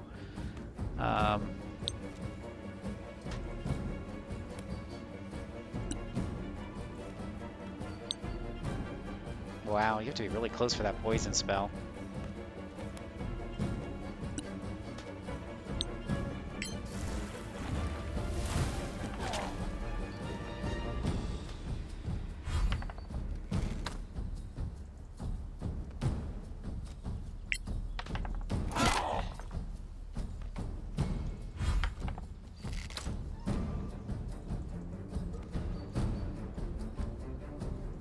Orc Berserker's Reckless, giving me an advantage on my attack. Wait till the next one. Yeah, because we're really pounding a lot of damage into him, and he's still awake. He's still conscious. So I'm thinking that they're like level 5.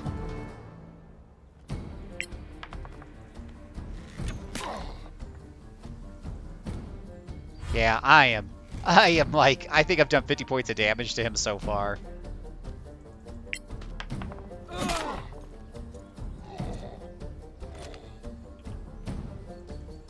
I don't even know like, how you get up to this guy here. Alright, I'm gonna have you start running out to this one over here.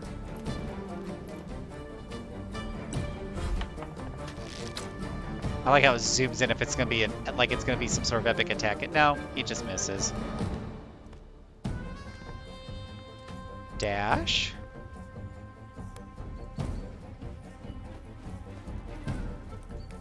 He's climbing up the ladder. Let's see. And what's our hit points at? 13 out of 24, so let's go ahead and use our second wind. Get some hit points back just to be on the safe side.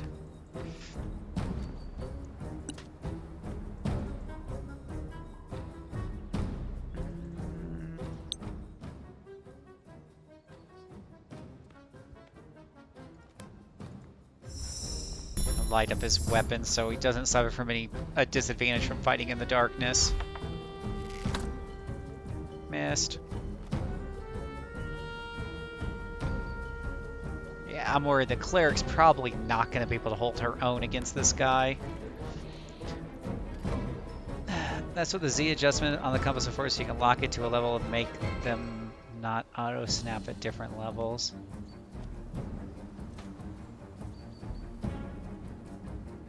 Yeah, but I think they're not subject to the sleep spell because they have more than 4 hit dice, so that doesn't help.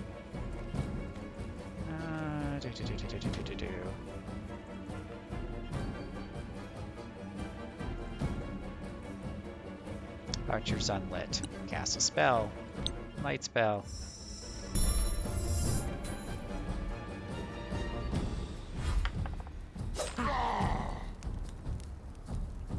Seriously, I'm doing this just because I can.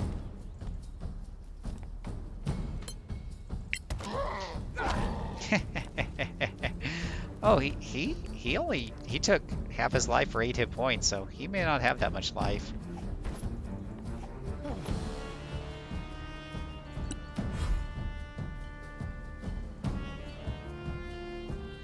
Archer's prone, so you take disadvantage. Alright, that's fair enough. Pathfinder has a similar rule. If the opponent is prone, then it's harder to hit him with a ranged weapon.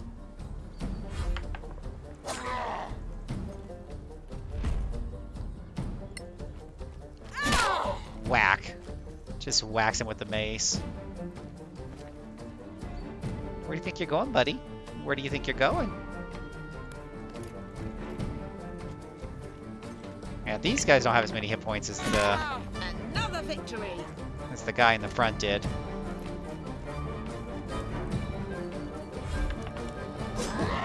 I appreciate that they let you take the remaining of your movement after you attack. That is my understanding of how these rules normally work in these games, but I noticed like in Pathfinder Kingmaker I couldn't do that. I win again. There we go.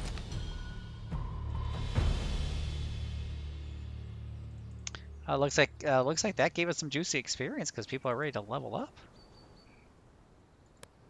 That poor rogue is still sleeping.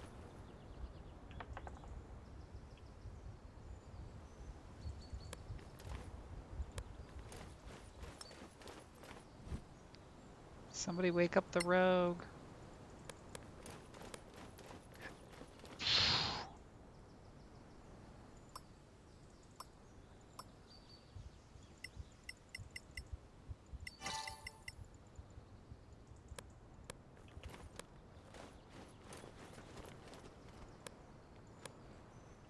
Oh, rogue's awake. All the saints be praised. Back to camping. Do we only level up in town? Or can we level up? Okay, nope, we can level up out here. All right, let's go ahead and do that. We've gained 10 hit points. We've gained an additional hit dice. Select a martial. I thought I had maximum hit points to level up, whatever. Select a martial archetype. Choose between martial archetype. Let's see. Champion. Focus on raw physical power. Model themselves to devastating blows. Your weapon. Alright. Advantage on shove attempts when using a shield. While using a shield, you gain +2 armor when you have a wall on one of your 4 sides, no diagonals. That seems oddly specific. As a bonus action, you can force a switch of position with an enemy with a melee with a strength and dex challenge.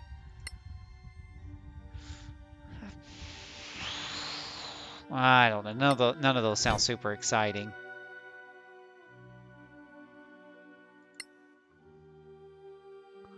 Cast wizard and cantrips of conjuration, evocation, transmutation, enchantment skills. Your weapon attacks count as magical against creatures who are resistant or immune to non-magical attacks. You can use any melee weapon you're proficient in as a spellcasting focus for your wizard spells.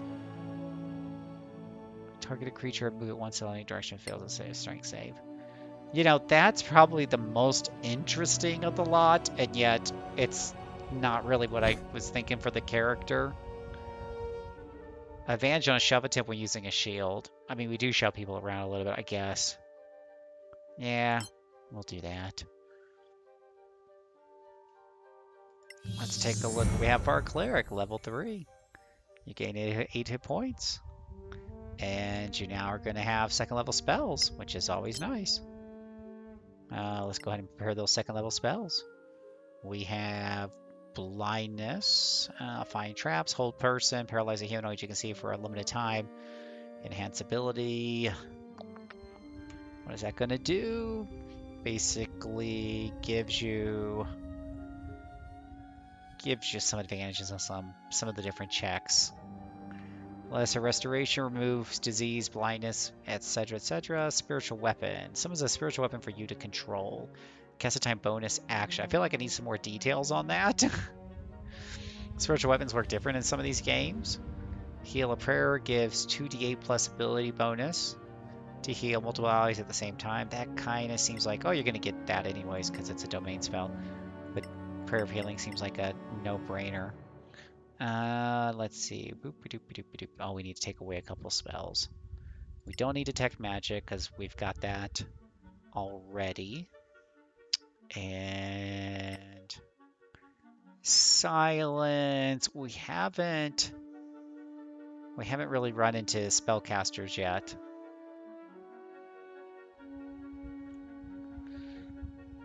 Wisdom saving throw inflicts paralyzation for 1 minute. Attacks against crit or have advantage, automatically critically hit. Now see, I can't remember in 5th edition if they could roll a saving throw every turn until they get out of it or not. Temporarily increases hit points. I mean, that's a good thing that's domain. That can be useful. Spiritual weapon might be useful depending on how well it works.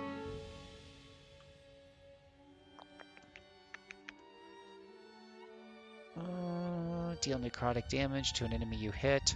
Yeah, we don't need that. Let's go ahead and take...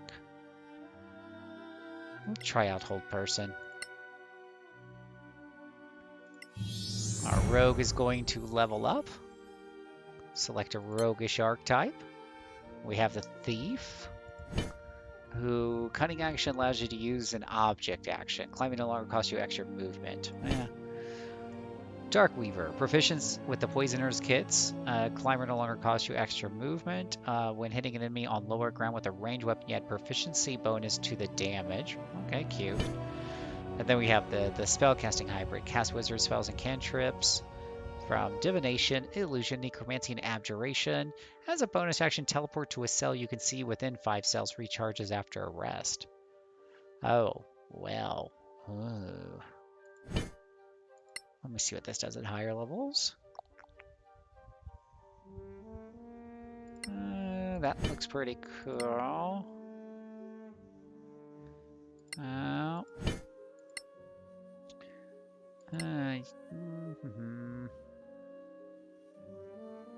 Cunning action allows you to use an object action.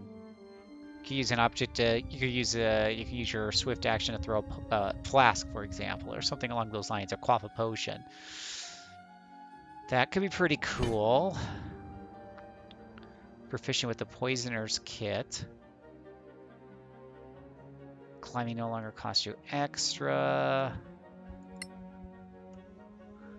Huh. Some tough decisions here, right? That's what you get with these. None of these are super earth-shattering. do like the idea of teleporting around like Nightcrawler, though. I'm not going to lie. I'll give that one a shot. Cantrip. Annoying Bee, Shadow Armor, Shadow Dagger. What do we have to do? Select class cantrips. Increases your chance to see. Get a true attack. Increases your chances. Caster has advantage on his first attack against the spell's target.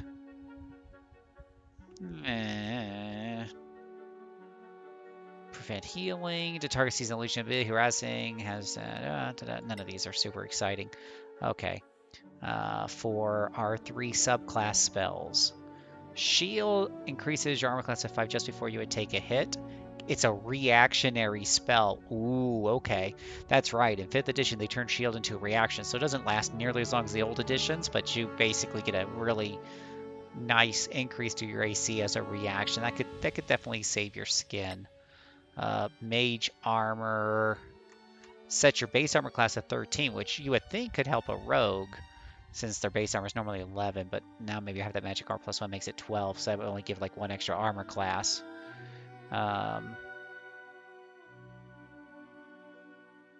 Thief casting spells is off market. What does off market mean?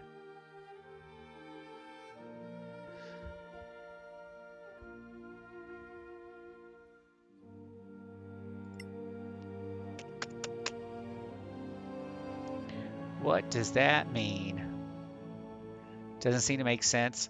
I mean, there's always been like arcane rogues and stuff in D&D for a long time. The thieves have actually always been known as the class that can manipulate other magic items that normally only other classes can normally use, right? Like, so fighters are too dumb, generally speaking, to figure out how to work a wand or read a scroll. That's a wizard. Like, wizards know that stuff because they've studied it their whole life. But rogues were always those ones who learned how to figure out magic devices. They're smart, they're cunning. And so that's why in a lot of D&D games, a lot of D&D systems, there's usually some sort of arcane rogue, arcane jester, arcane, spell mix that's in there. Yeah. Yeah, they basically do, yeah, exactly. They use whatever tools they have to kind of get the job done.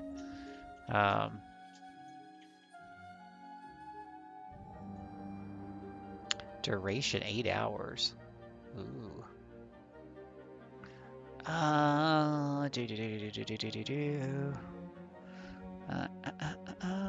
Yeah, no, these are super, super exciting spells. All right. Subclass spells. What didn't I already pick? I picked that one. I picked that one. Shield, Mage Armor, Color Spray. Okay. And just think about it. A rogue with blur or mirror image would be super kick butt, right? Let's see. Level up.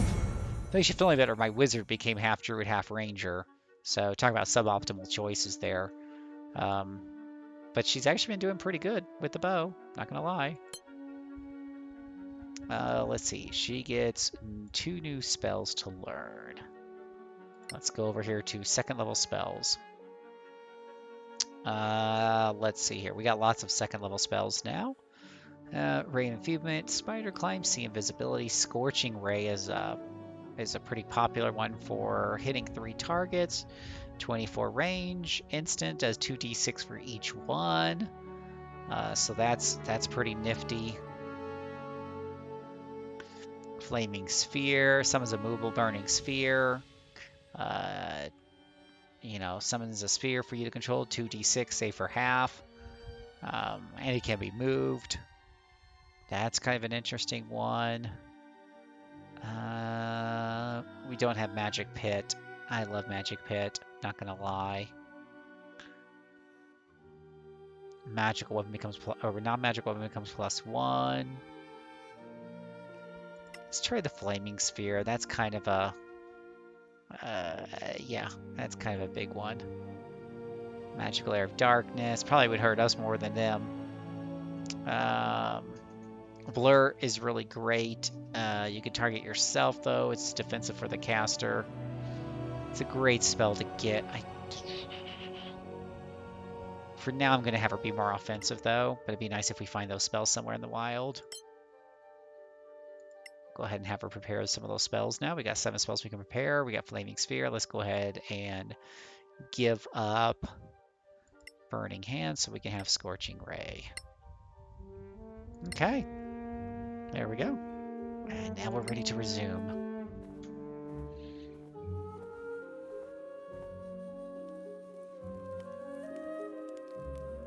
Yeah, we got our 3rd level up already, Moogle, which is a lot faster than Baldur's Gate, I'm just going to say.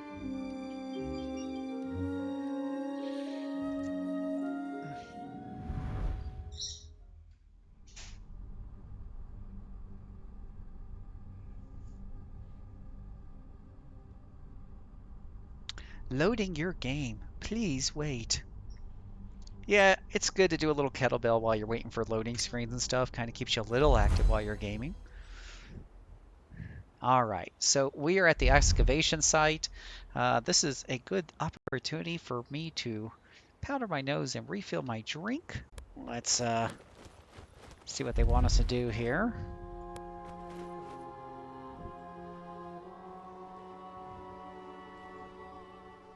What the hell did we just stumble into? These aren't Soracs. They seem human. Those cabbage patch eyes. What's it look like they're doing? They're digging something up. A tower of magic, perhaps, owned by one of the masters of Manacalon's Arcaneum. Who are those people? Scavengers? Hard to say. I see no tent or flag signifying their allegiance. Well, there is one way to find out. Perhaps we should sneak a little closer. Or simply walk in and see how friendly they are. We should just walk in and see how friendly they are after we write down a note. Okay. So Chris says sneaking is a waste of time. So we're just gonna walk right up there and try our best persuasion check.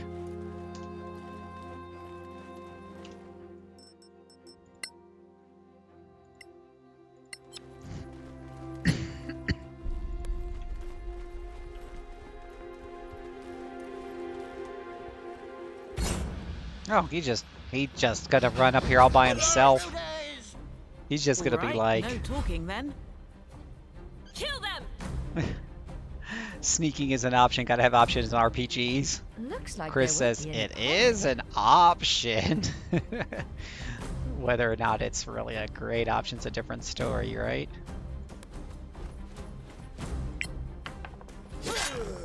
You have them now.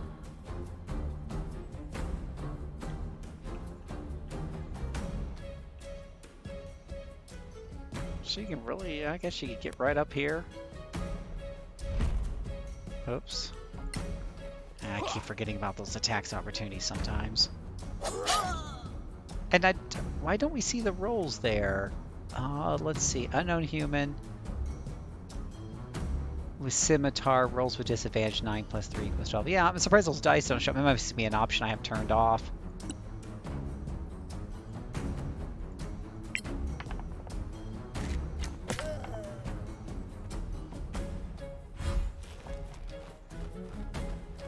Free suggestion, Meteor and Shouter.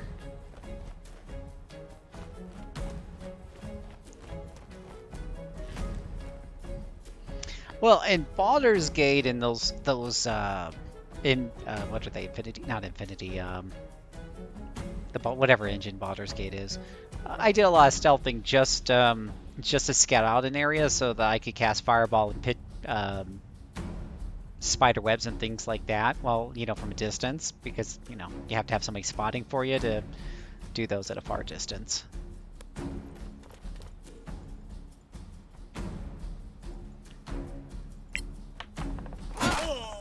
Whack. Got ya. That'll show them.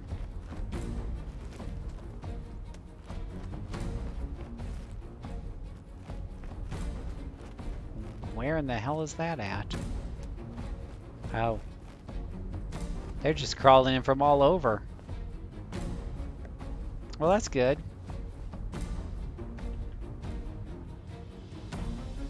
Lots of free XP just rolling all in.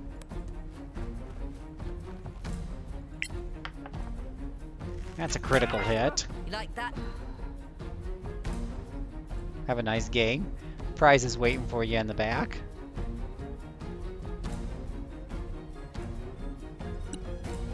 Shadow dodge. Bonus action till. Oh, that's right. That's the ability, basically to be Nightcrawler.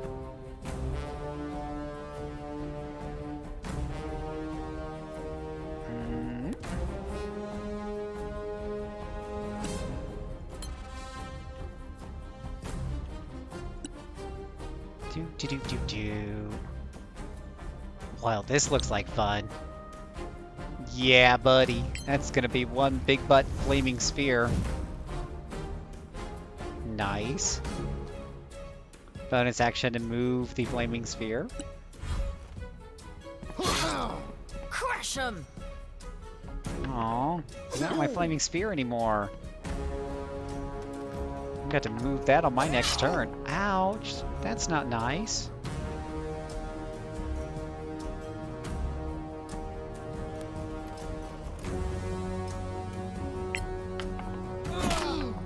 More.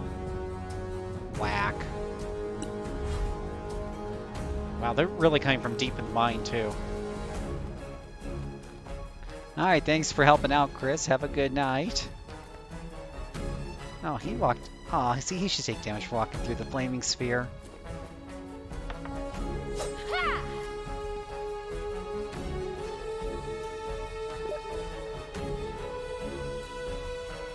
Let's go ahead and switch to our dual daggers here so we can have some fun with one of these guys. You didn't get me. Sneak attack damage, nice. And then our second attack. Just 1 point, that's kind of sad.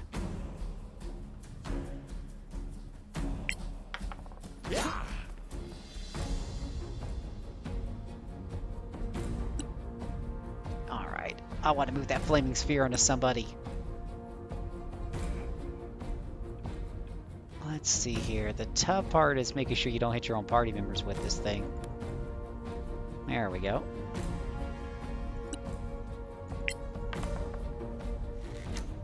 She's gonna miss on that one.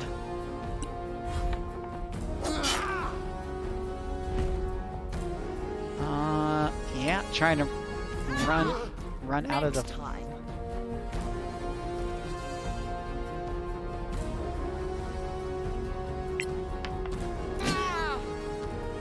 Aw, you missed.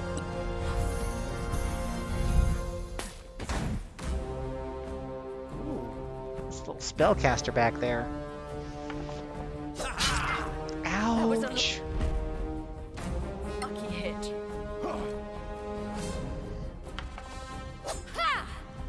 Oh, that saved her hide.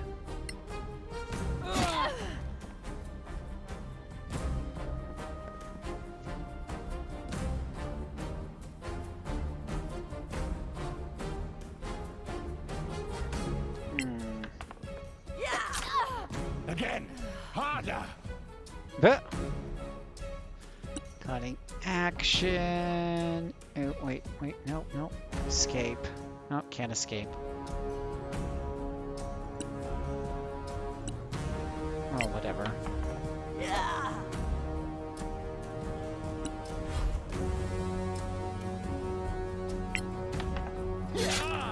Take that.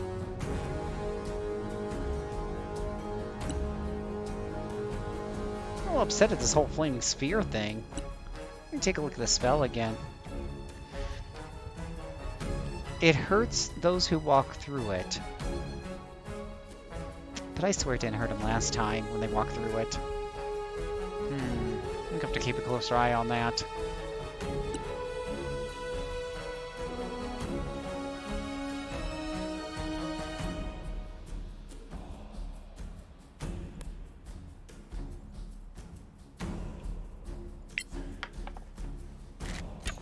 Boop. Death claims you. Straight into the heart.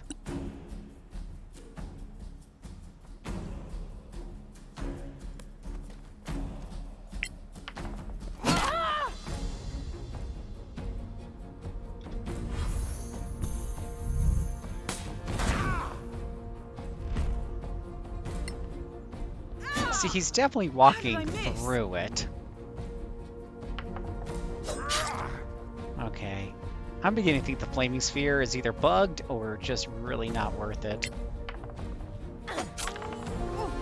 Yeah, that's gonna get you some sneak attack damage there, buddy.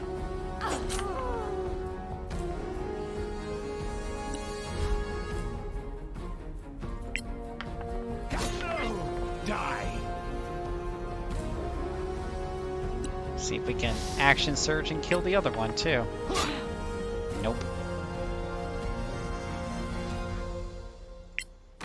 Well, that's what I have a mage for. Shoot people with a bow and arrow.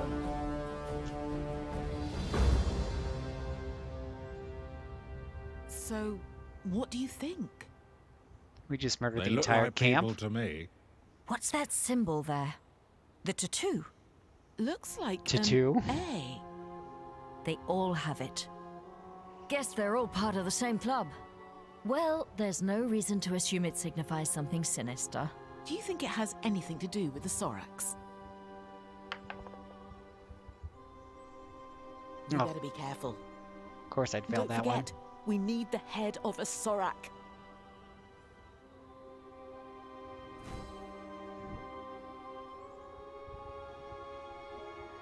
one. Seems to me they could have gotten ahead of a Sorak, you know, when they were killing 1,800 of them back in the day. Stupid flaming spear.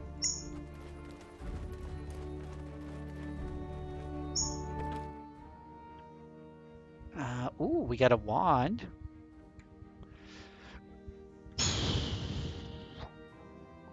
Scroll of comprehend languages, scroll of bless. Sure. More loot than you could stake a stick at.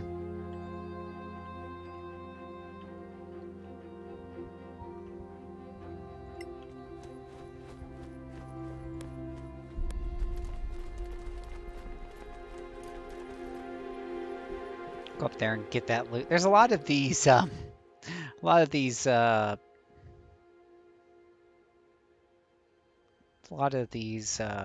do we call it? These architecture deals where people can climb up. Like, just in case you forget, we have 3D and height and everything in our game. We've got plenty of places for people to climb up. A heavier kettlebell, all right?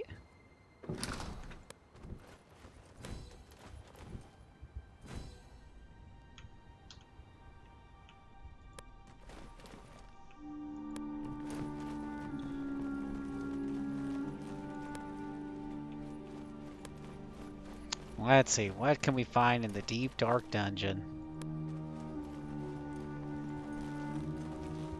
You can find Leo treasure chest. And we're gonna get more rations that we really don't need, a ton of torches we don't need, an anti-toxin, and 1 gold piece, which doesn't even cover a quarter of your stay in an inn.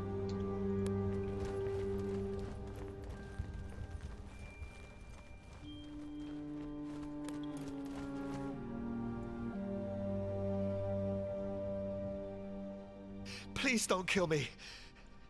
What are you doing here? I'm just a worker. Are you tattooed with an A? You don't understand. Are you one of them? What of what? I'm just trying to survive. I had no choice.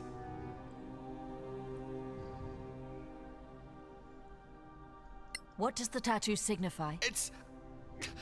I can't... Yeah. He's dead. How is that possible? How is any of this possible? He was doomed from the start.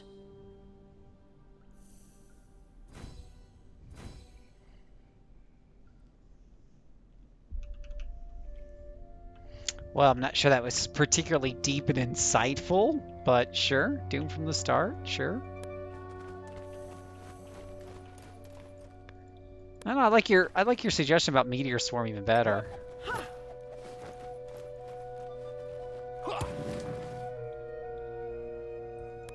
Undignified, but necessary.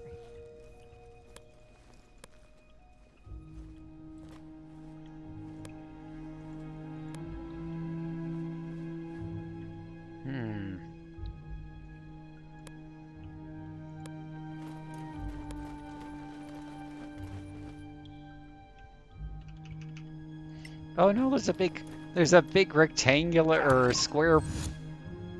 Whoa, that's some strong wind to blow a rock like that. Oh, it's That was magic. unexpected. This place is topsy-turvy. Remind me not to take a dump in that hole. Do you really have to make jokes? Yeah, it's in my contract. Did Karen not tell you? Might be good to remember what these blue currents can do.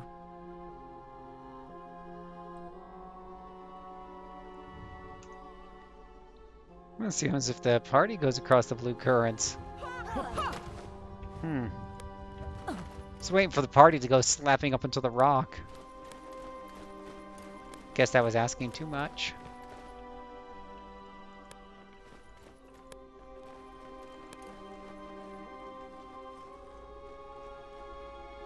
We got about a bunch of stalactites there.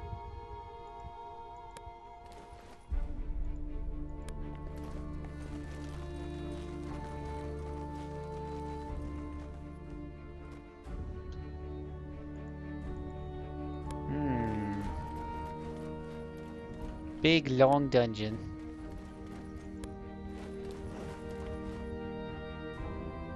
This reminds me though, not a bad time to cast a... Oh! I didn't realize Pumpkin here was hurting so bad. Cruddy duddy. Maybe we should take a long rest. Because we could get an action surge back.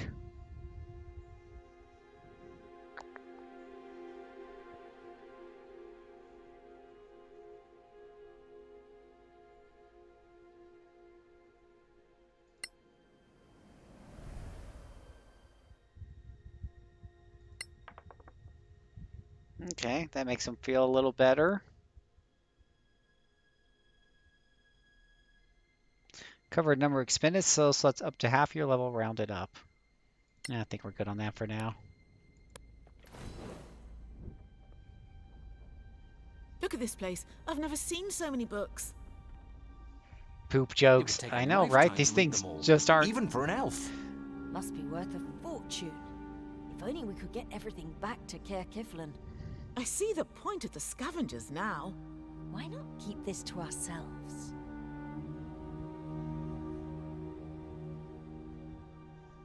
I'd be okay with this being my base.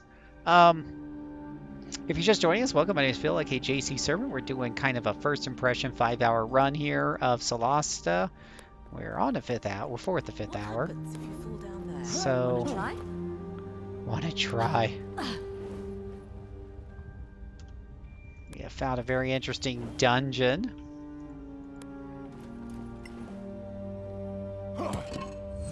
Shoop. Too easy.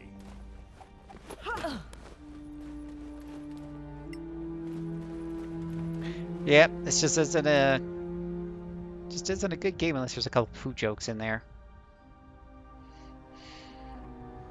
Well, that didn't do a damn thing. Did you really think that would open the door? We need to be smarter about this.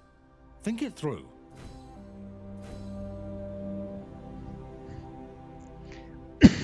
Find a way to open the door.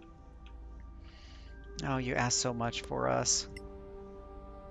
No path to destination. Let's come over this way.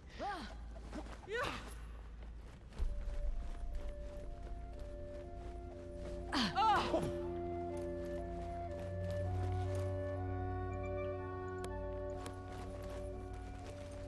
wonder why my armor class keeps fluctuating. Oh, because he's next to walls. His armor class goes up by 2 when he's next to walls. Hey, thank you for following, Madawag. Appreciate it. Am I enjoying it? Yeah. I'm gonna give a full. Is this one of those rocks that... I'm gonna give a full-blown impression here at the end of this session, but yes, I would say right now it is very, very interesting. Especially being a fan of the gold box D&D games back in the 80s and early 90s. I find the turn-based combat more compelling than, let's say, the Infinity Engine games like Baldur's Gate. There's a rock down there, I think. It's all the way down there, but there's no path to the destination down there. No path to that one either.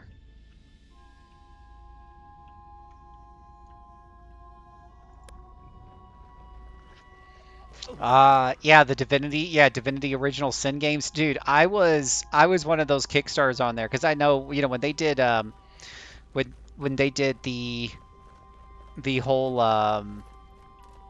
Kickstarter video, and they had that skit of where they were going to publishers and nobody wanted to fund their game because that one skit where they were like, this looks really awesome, we really want to do this with you guys, Larian Studios, we just got one request, we just want to make one tiny change, make it a real-time game. And they, you know, they groan and they roll their eyes and they leave, right? I'm like, yeah, no, that's I have to help kickstart that. I gotta put my money where my mouth is because I'm a huge fan of turn-based combat versus the pause and play. I'll play a pause and play game. Unfortunately, there's too many good RPGs that, you know, that if you're not going to play those, you're going to miss on some good stories. But yeah, hands down, I prefer the turn-based mode. And now I'm glad to see that after the success of Divinity Original Sin, that we saw like Pillars of Eternity 2 and Pathfinder Kingmaker install turn-based modes. They're still not as good as this because this is built from the ground up to be turn-based with a cover system and a proper cover system as well as grids, you know, and those other games don't have that, but I feel like I'm missing some puzzle piece here.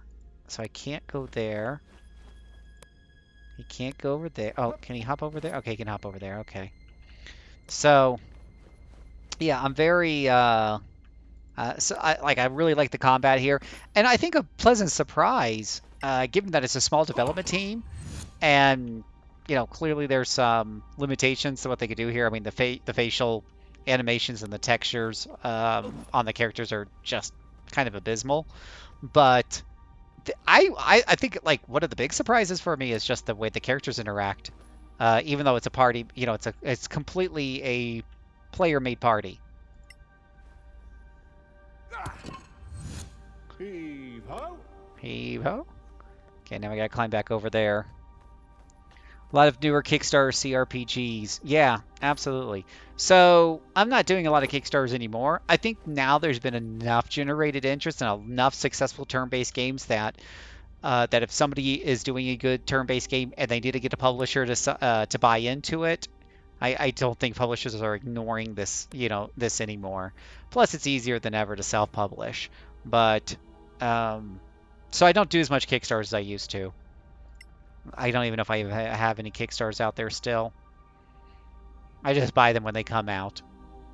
Beautiful craftsmanship. She looks like an empress. Yeah. She looks like a statue to me. If it was, she sure let it go to hell. What a pack rat. Her bones are probably buried somewhere under all these bloody books. You're an idiot.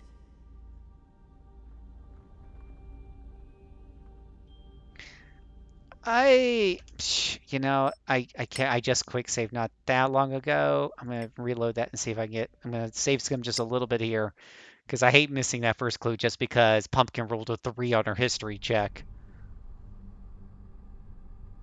Well, Pathfinder Kingmaker added turn-based mode in as well. So Pillars of Eternity, I believe it's Pillars of Eternity 2 that added a turn-based mode, as well as Pathfinder Kingmaker.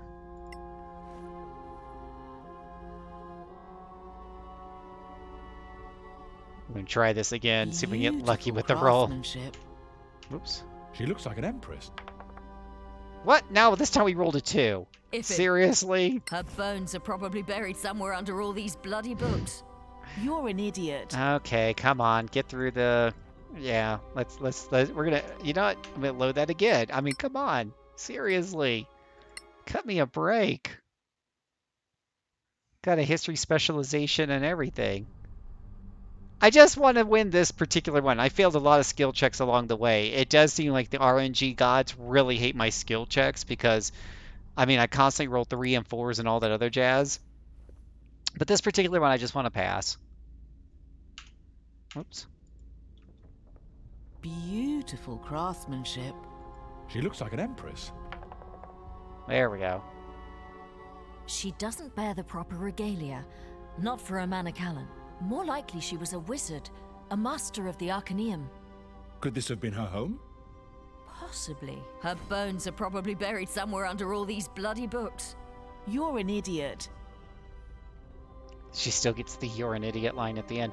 So what's interesting, one of the big differences between Pathfinder and Dungeons & Dragons 5th edition is RNG plays so much of a bigger role with skill checks in this game. And the reason for that is because in Pathfinder, there's so many different ways to buff up, whether it's your attack value or a particular skill check like a history knowledge check and things like that. There's so many different opportunities to inflate that score that as long as you stay focused on it, like your wizard and your knowledge, or better yet, a bard who has lore knowledge, there was very little opportunity for you to fail knowledge checks with anything but the most abysmal rolls. And technically, most of my players were so min-maxed that they didn't even fail skill checks on a 1, right? Because it's not critical failure with skill checks. You don't have the critical failure roll.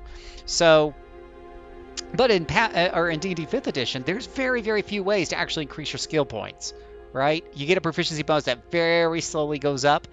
This game only goes up to 10th level, so my proficiency bonus starts off at a +2, and it goes up to the +5 by the end of the game. Woohoo!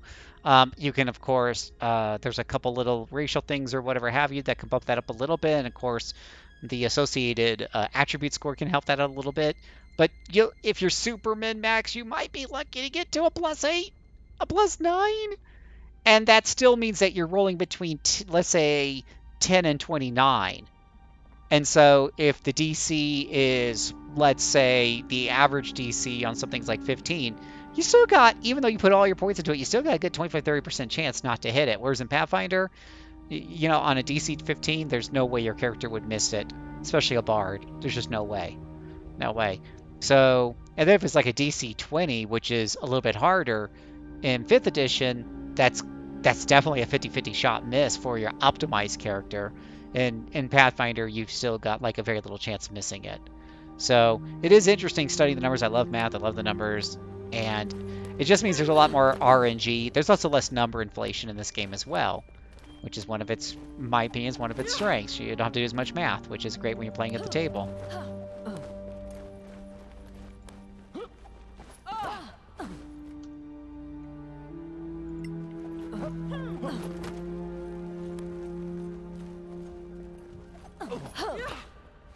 Wait, there's something there. Oh, I see.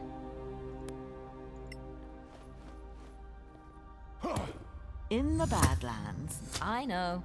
Expect the unexpected.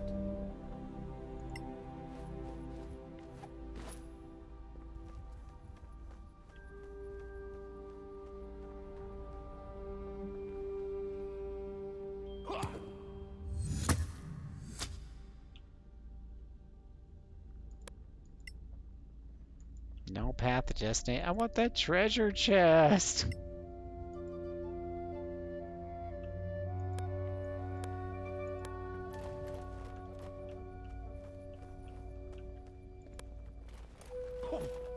There's a trap.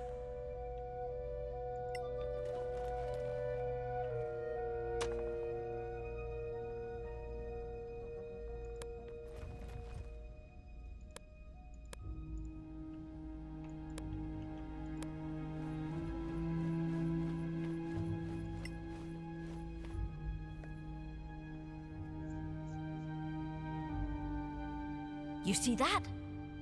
Is that a Sorak?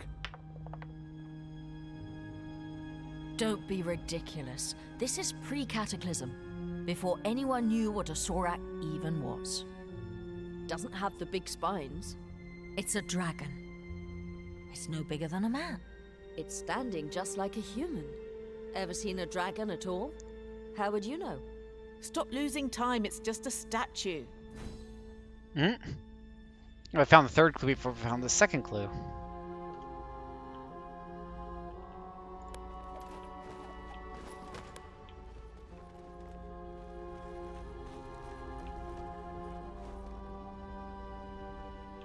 Okay.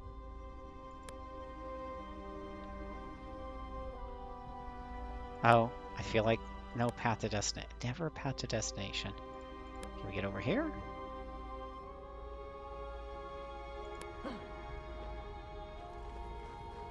Keep on running, boys. Lots of climbing. Are those webs? Oh no, Moogle. Did you hear that?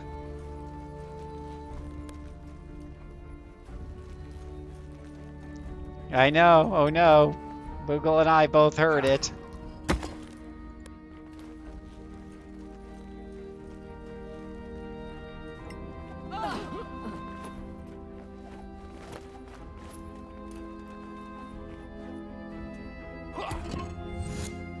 At least they warn you.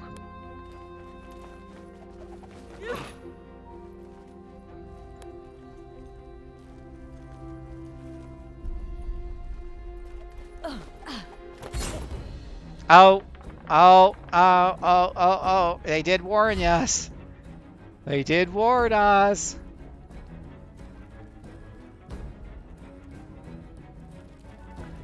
It's not just a spider, it's a Badland spider. A spectral spider, no less. Oh my gosh, there's one over there too.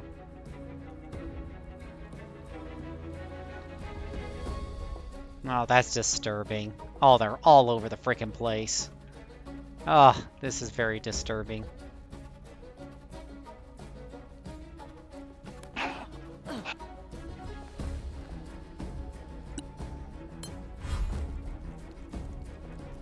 Hey, thank you for following. It's just luck.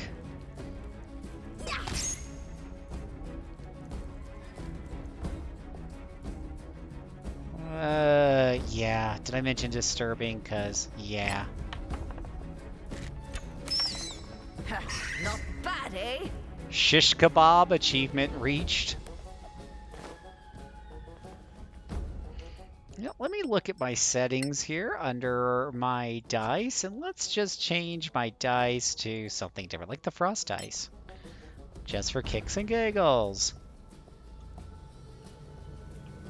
Okay, we're going to form the front line of the party here.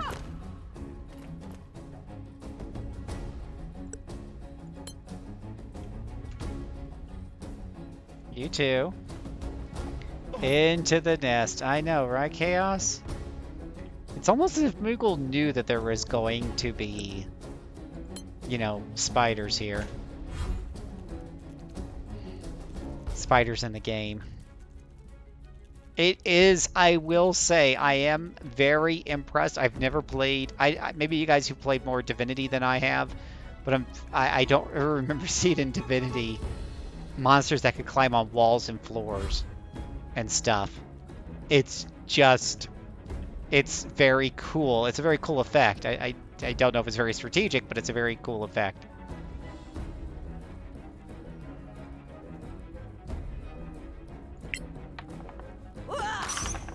Again.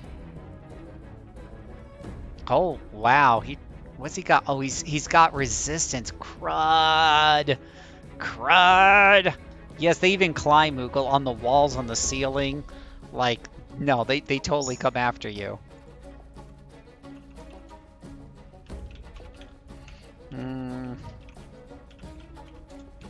Yeah, no, they're terrible. They're terrible. And they're spectral, so they're gonna take...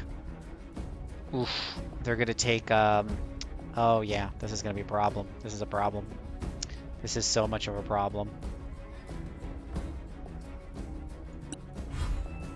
They're gonna take reduced damage. Well, that's where maybe our flaming sphere... you know, this flaming sphere didn't help me very much last time, but let's give it a shot.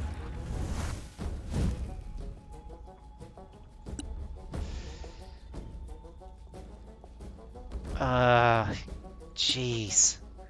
Jeez, oh Pete's. I don't have anything good for spectrals.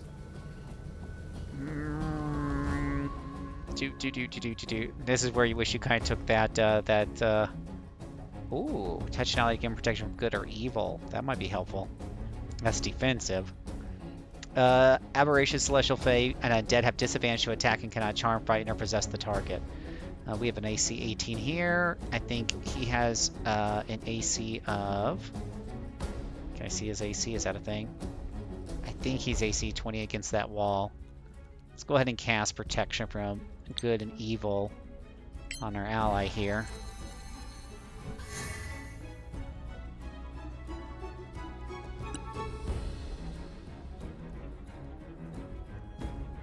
Oh, good. There's only... Okay, these are regular spiders. It's just that one spider that's spectral. That's probably a good thing. I won't miss next time. Subscribed. Hey, it's just luck. Thank you so much for subscribing. I really appreciate that. I hope you're having a good time watching me face off against these terrifying spiders. Moogle. You've seen worse. Ooh, the spider made him. Oh, look at it! Did you see that, Moogle? Did you see how it climbs on the wall, Moogle?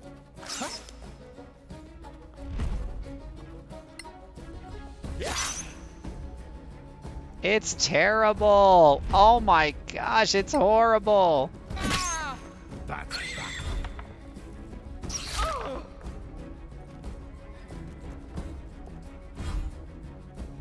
I have stream off screen so I can only see the chat. No, Moogle, you should see it. They're climbing on the walls and stuff, trying to skittle away from the flaming sphere I put on the ground. It's oh my gosh, it's like definitely something a spider would do, right? I mean, you could definitely see a spider doing that.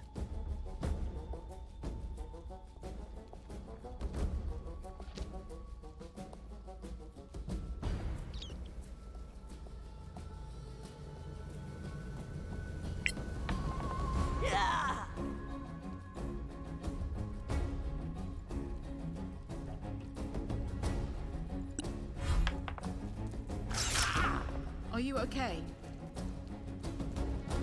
Ugh, they're having me for breakfast. No, I'm not okay.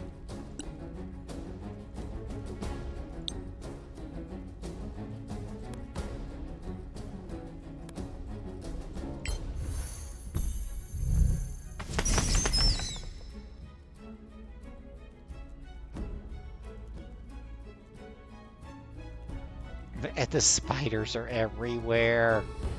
And they're terrible. And my flaming sphere, I don't think I'm taking this spell again. Like, this flaming sphere, I'm not convinced it's very helpful.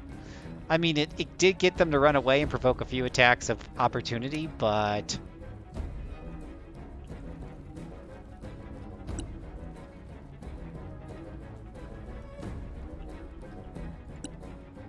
We're gonna try the Sacred Flame on the Spectral Spider. Of course, it's dexterity saves. Of course it would be. Critical hit. Nice.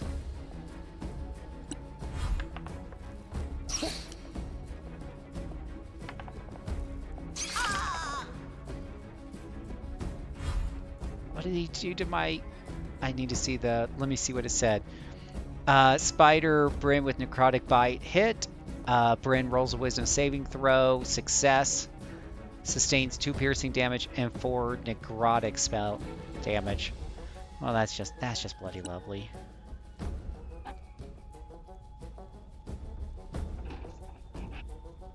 Oh, I need a spell component pouch to do that. Nice to know. Let's see here. Let us try to hit the spectral spider with the spectral dagger, and that did hurt him. Good to know. Ouch! Ouch! Ouchie! Ouchie! Ouchie!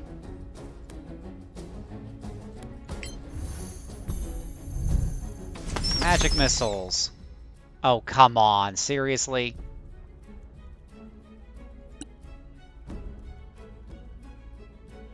I can't move that sphere to any place decent.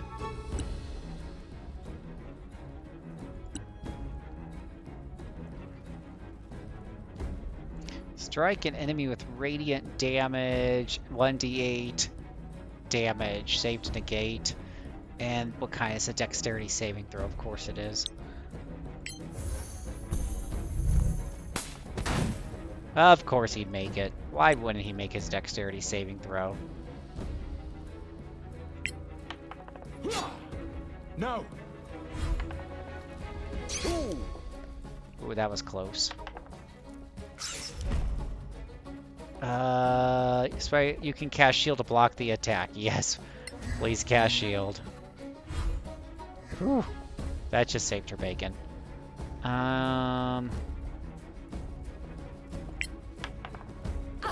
There we go. Bye-bye. There he goes. He goes like going way down into the thing. He's like, ah, whoosh. Yeah, Flaming Sphere would be great spell Heroes of Might and Magic. Can you not ram them with the Flaming Sphere in this game? No, and you know, I'm really disappointed with the Flaming Sphere because I need to reread the rules in the book, but in here, I've yet to see the Flaming Sphere actually do any damage to any of the enemies. I can't remember if the rules were if they end their turn in it, or if it's during the wizard's turn in it, whatever the rules were, but in this game, it doesn't tell you exactly what it's. I think it doesn't do a really good job of explaining when the damage takes place. But short version is, no matter where I put the darn thing, all they do is they run out of it, which does provoke some attacks of opportunity. But they just run out of it and they don't actually take any damage from it, which makes it pointless. So, boo-hoo for me.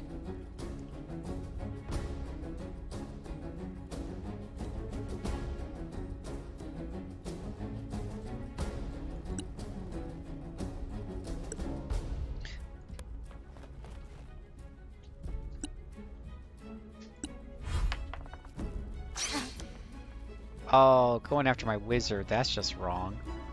How do you even attack from there to... Well, don't even ask questions. Don't ask questions, Phil. Let's just kill spectral spiders with magic missiles.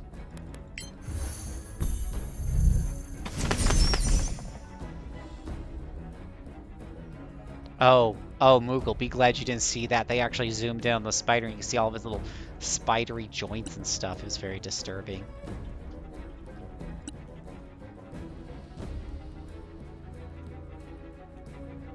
Badlands Spiders is unlit.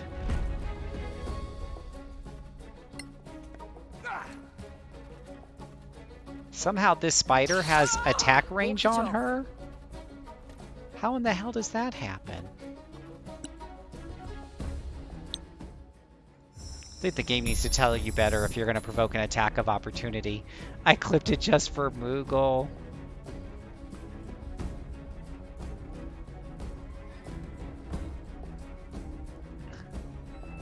Yeah, right. You could force it into somebody to do damage. Whoa. Wow, what do we have going on here? Scar just subscribed. Got like a bunch of text at once. I can't even see it all. But thank you guys who are subscribing. Thank you. I'll try to sift through that all a little bit later. Oh, I bet you... Can I just shove him off of here?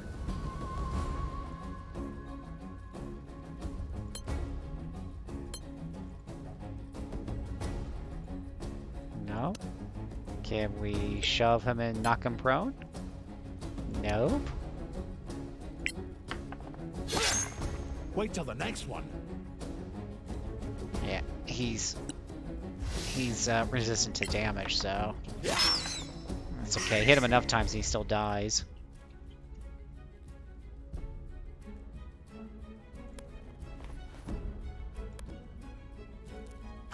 Ugh. Deal with it. Stupid.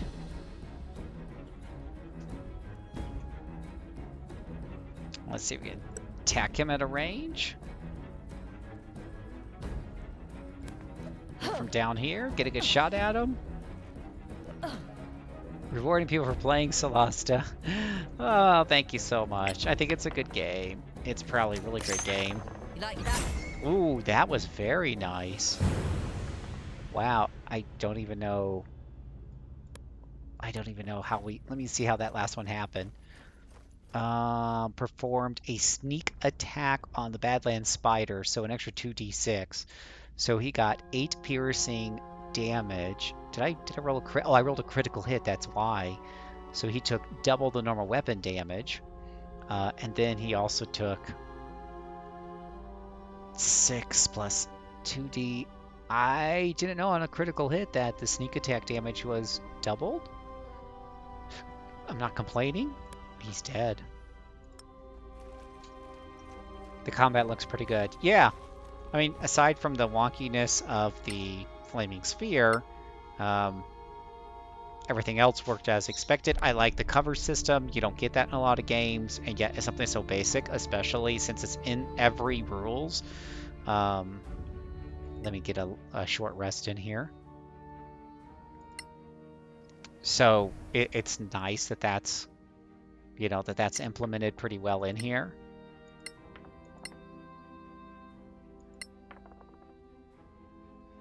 Get back her arcane recovery.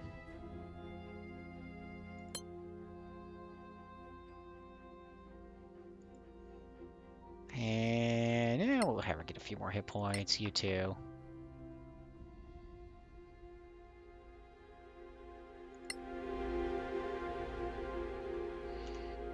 Alright, phew. Nasty spider fight. I think we were trying to get over here.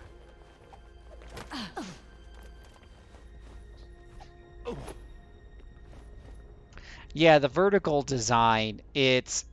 I would say it's both a blessing and a curse. Like, but... I think it's more blessing than curse, but yeah, it can take a little getting used to. But I think it's so cool how the enemies climb on the walls to get to you sometimes. Another statue? These guys really love themselves. Now this is an emperor. A famous one too. Lerithir Imradir. He was the emperor at the time of the Cataclysm. Good job managing the trouble, mister. Oh, that's not even the second clue. That's the fourth clue. Somewhere I missed, I think, the second clue. Yeah, we're missing the second clue. Somewhere along the way, there should be a statue. We'll check out this book over here real quick. Yeah, definitely. Definitely. If you're just joining us, welcome. My name is Phil, aka JCServant, the Utah Polygamist with RPGamer.com, your source for news, reviews, and home to the best gaming community on the net. Interesting. It's in remarkable condition, considering how long it's been here. Do you think it has magical properties? A spell book that predates the Cataclysm, and I should care because who knows what it might contain. But it looks to be locked. Take it. Perhaps someone in Caer Kiflin will know how to open it. Yeah, but right now, we have more important shit to take care of. Oh my gosh, he said shit. My virgin ears. Okay. Now, hopefully, we supposedly know enough to open up the door? I forgot where the door is at. We've been jumping around so much.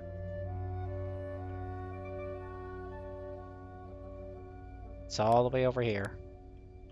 This place is huge. Ooh, hello, treasure chest.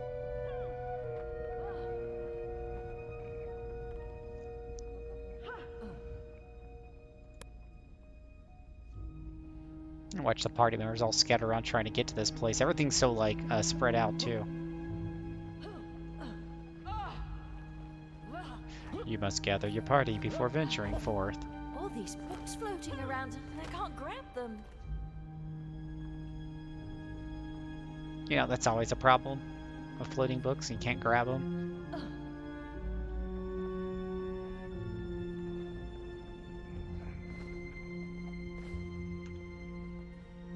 Okay, get quick saved. Let's go up here and grab this treasure chest.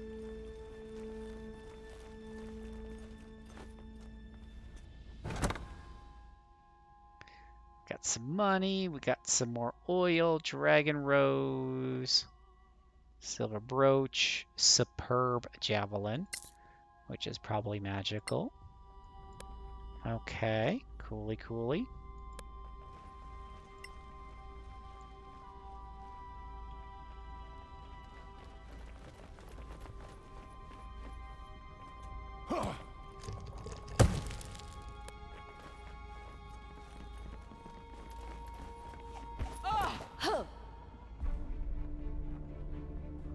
kind of runes are those? Enchanted runes from the ancient Imperial period. It's said they had 8 schools of magic. Each is represented here, all as equals. This place is astounding. Yeah, you can tell that to the Sorax right before they cut us to bloody pieces. Frickin' pieces.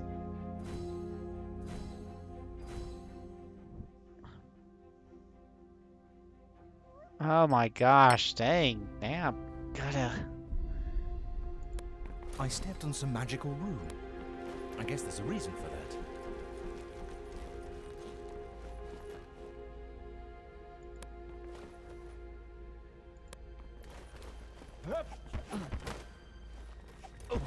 Good work.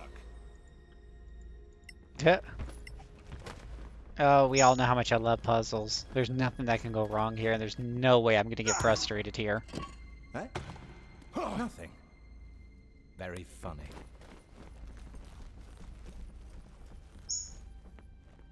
Another one. Here.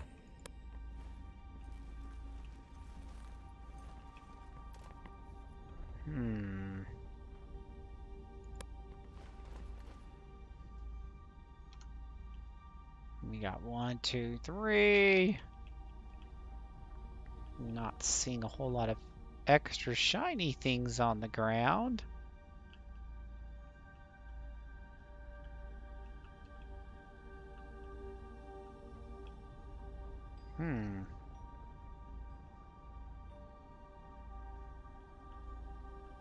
Whoa! Now I'm gonna get myself seasick just trying to find stuff. Oh, look at that treasure chest, like way up there.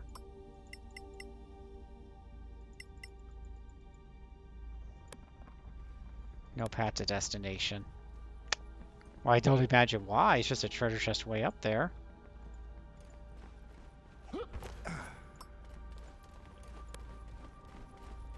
While I'm waiting for my party to get there, let me show you the appropriate shirt that I wore today for those of you who missed it earlier on the stream. There we go, right? Because we're talking about a whole bunch of dice rolling at the bottom there. Got my "This Is How I Roll" t-shirt on. Also bring some D&D t-shirts next time. All right. Well, we still can't do anything with that globe. Nope. No help there.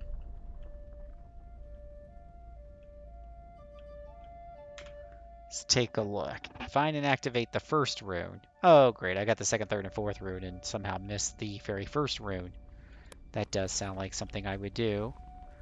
Let's see if it's maybe on this little island over here. I don't know if you'd be like close to see it.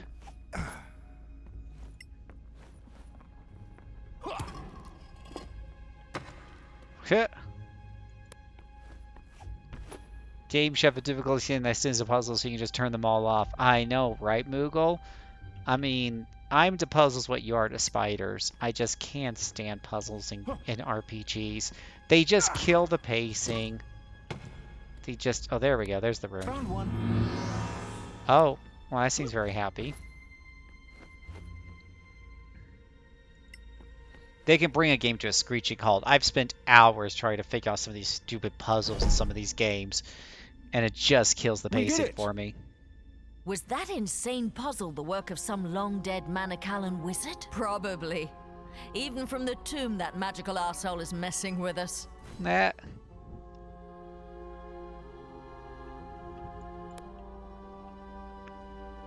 All right. So hopefully we're going out. Hey, Just Luck, thank you so much. Appreciate it. Thank you for the good vibes. Have a good one. Appreciate all the gifts and everything. And you have an awesome evening yourself. Yeah, and they do it with Sora. Yeah, they usually do, right? They usually have a combat setting, and there's plenty of combat setting options to make the combat easier. If you're not into that sort of thing. Looks like we got a place to rest here. I should probably take advantage of that. This is a good time to do some wrap up thoughts, and then we can talk about what if we want to do anything or whatever for the next hour or two. But I do need to get some thoughts down for the people who are watching this on YouTube because we've been playing for such a long time. So after playing for 5 hours, as we've played for 5 hours now, roughly, give or take, boy, there's a lot to like, and there's a few points of criticism. But I would say right off the bat, for somebody like me, this game is super, super, super awesome, right? If I'm reviewing this for a website, I'll just based off the first 5 hours of play, I'd kind of be forced to give it like a 7 or 8 out of 10. An RP gamer, we might say like a 4 out of 5, or 3.5 out of 5. But me personally, I just adore turn-based combat so much, and it's grid-based as well. And for me, that's the way to play these D&D games.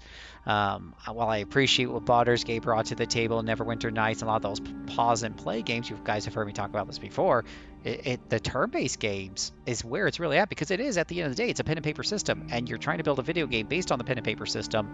And then when you take that square peg and you put it into a round hole, you end up with a lot of problems, such as, monsters running and your heroes running right into a stinking cloud spell you started to cast 3 seconds ago. You really, really don't have as much issue here. Now, with that being said, as you saw in my playthrough, there was a couple of questionable things, and I don't know if they're bugs or they're features or they're user errors, but we saw like my sleep spell, sleep my own party member. We saw the flaming spheres not even doing any damage to the enemies that I could see. The enemies just run out and provoke an attack of opportunity. But those are things that either I was doing wrong and I just need to learn what the game's expecting from me, or they'll patch it up. In the meantime, I can just use, other spells. So obviously it's got some rough edges. I haven't run into any severe game-breaking bugs or anything along those lines. But I do think there's a couple little design hiccups here and there that some patches could sandpaper the splinters off of it there and make that a smoother experience. But nothing that that is super detrimental to somebody who likes these types of games, which is me. I definitely want to keep playing it. It's definitely going to be something that I might actually do a complete playthrough and get that uploaded to YouTube, because it's really cool.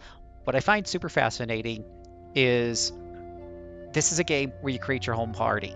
And in playing Baldur's Gate, those of you watching my Baldur's Gate playthrough, there was a lot of talk when I started making my own party. It's like, oh, Phil, you're missing out on what so much of the writing and so much of the story, because you're not going with the pre-made characters. And in the original Baldur's Gate, when it first came out on the PC, they didn't even let you make your own party in single-player mode. You had to do a workaround by building them in multiplayer and then importing them into single player if you wanted to even attempt to do that. Then when you played Icewind Dale, where you could make up your own party, there was very little story for the characters or little interaction at all. This game, I will say, it has really surprised me in a pleasant way in a couple of different ways. And number one is that the characters are a part of the story, even though they're made by the player, and they interact with each other. And as you see them as we're going through here, they're getting sarcastic and they're joking with each other and they're interpreting the history.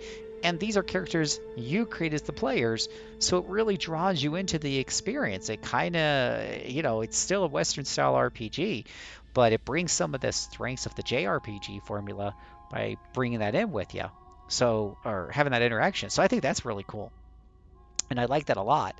The 3D vertical combat is both a blessing and a curse, because it definitely gives you some more tactical options that you normally don't see in a lot of these games.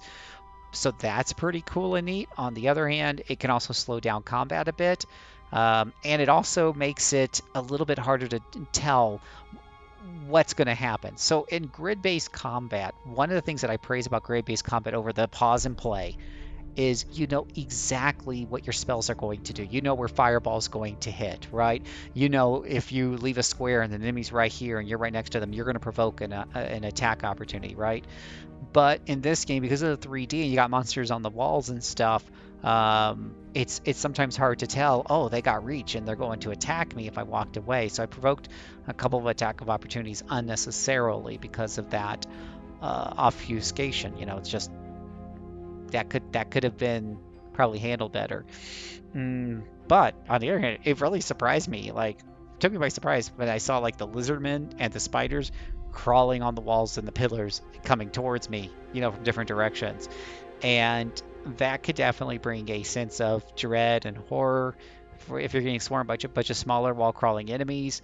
That's pretty interesting. Now, I understand later on this game, one of my friends was playing and he got levitating, just levitates up. That's part of that verticality. Your wizard can just levitate up and, you know, not even be able to be hit, and that's pretty cool, right?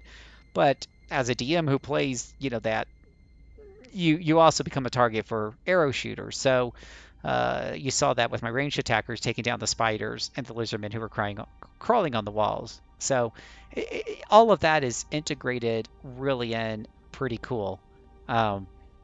And I really, really like that. I mean, overall, I like the implementation of 5th edition.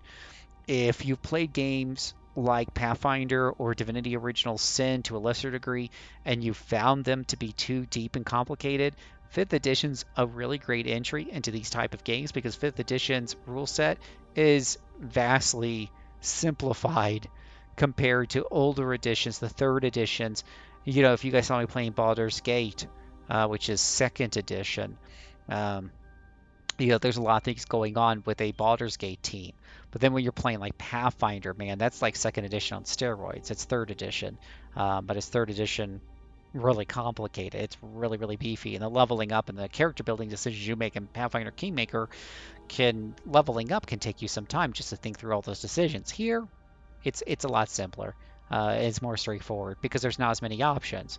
So it's a really good experience for somebody who's new to tabletop gaming and to Dungeons and Dragons. And I think it's implemented rather well here. This is in a lot of ways, aside from the 3D, because I don't have that capability when I'm running a D&D at the table. I don't have spiders crawling on the walls, but and I don't have a lot of lighting rules in my games, but they pretty much have done a really great job of bringing those tabletop rules to a computer experience. And if you can play this and you can understand what's going on here with things like sneak attack and cover and things like that, you're gonna be, and you know how the character classes work, you're gonna be fine in a tabletop experience. So you see how they're doing the skill checks and stuff and how those are coming into play. Again, pretty similar to how I run the tabletop. So I think it's really, really well done. If you're looking for something, if you're a little hungry in between your D&D sessions with your friends, or you're like me and you're in between campaigns and games right now, this will be something to help get you through some of those dry spells. So I like it a lot. I really do. Personally, this is a 2 thumbs up for me.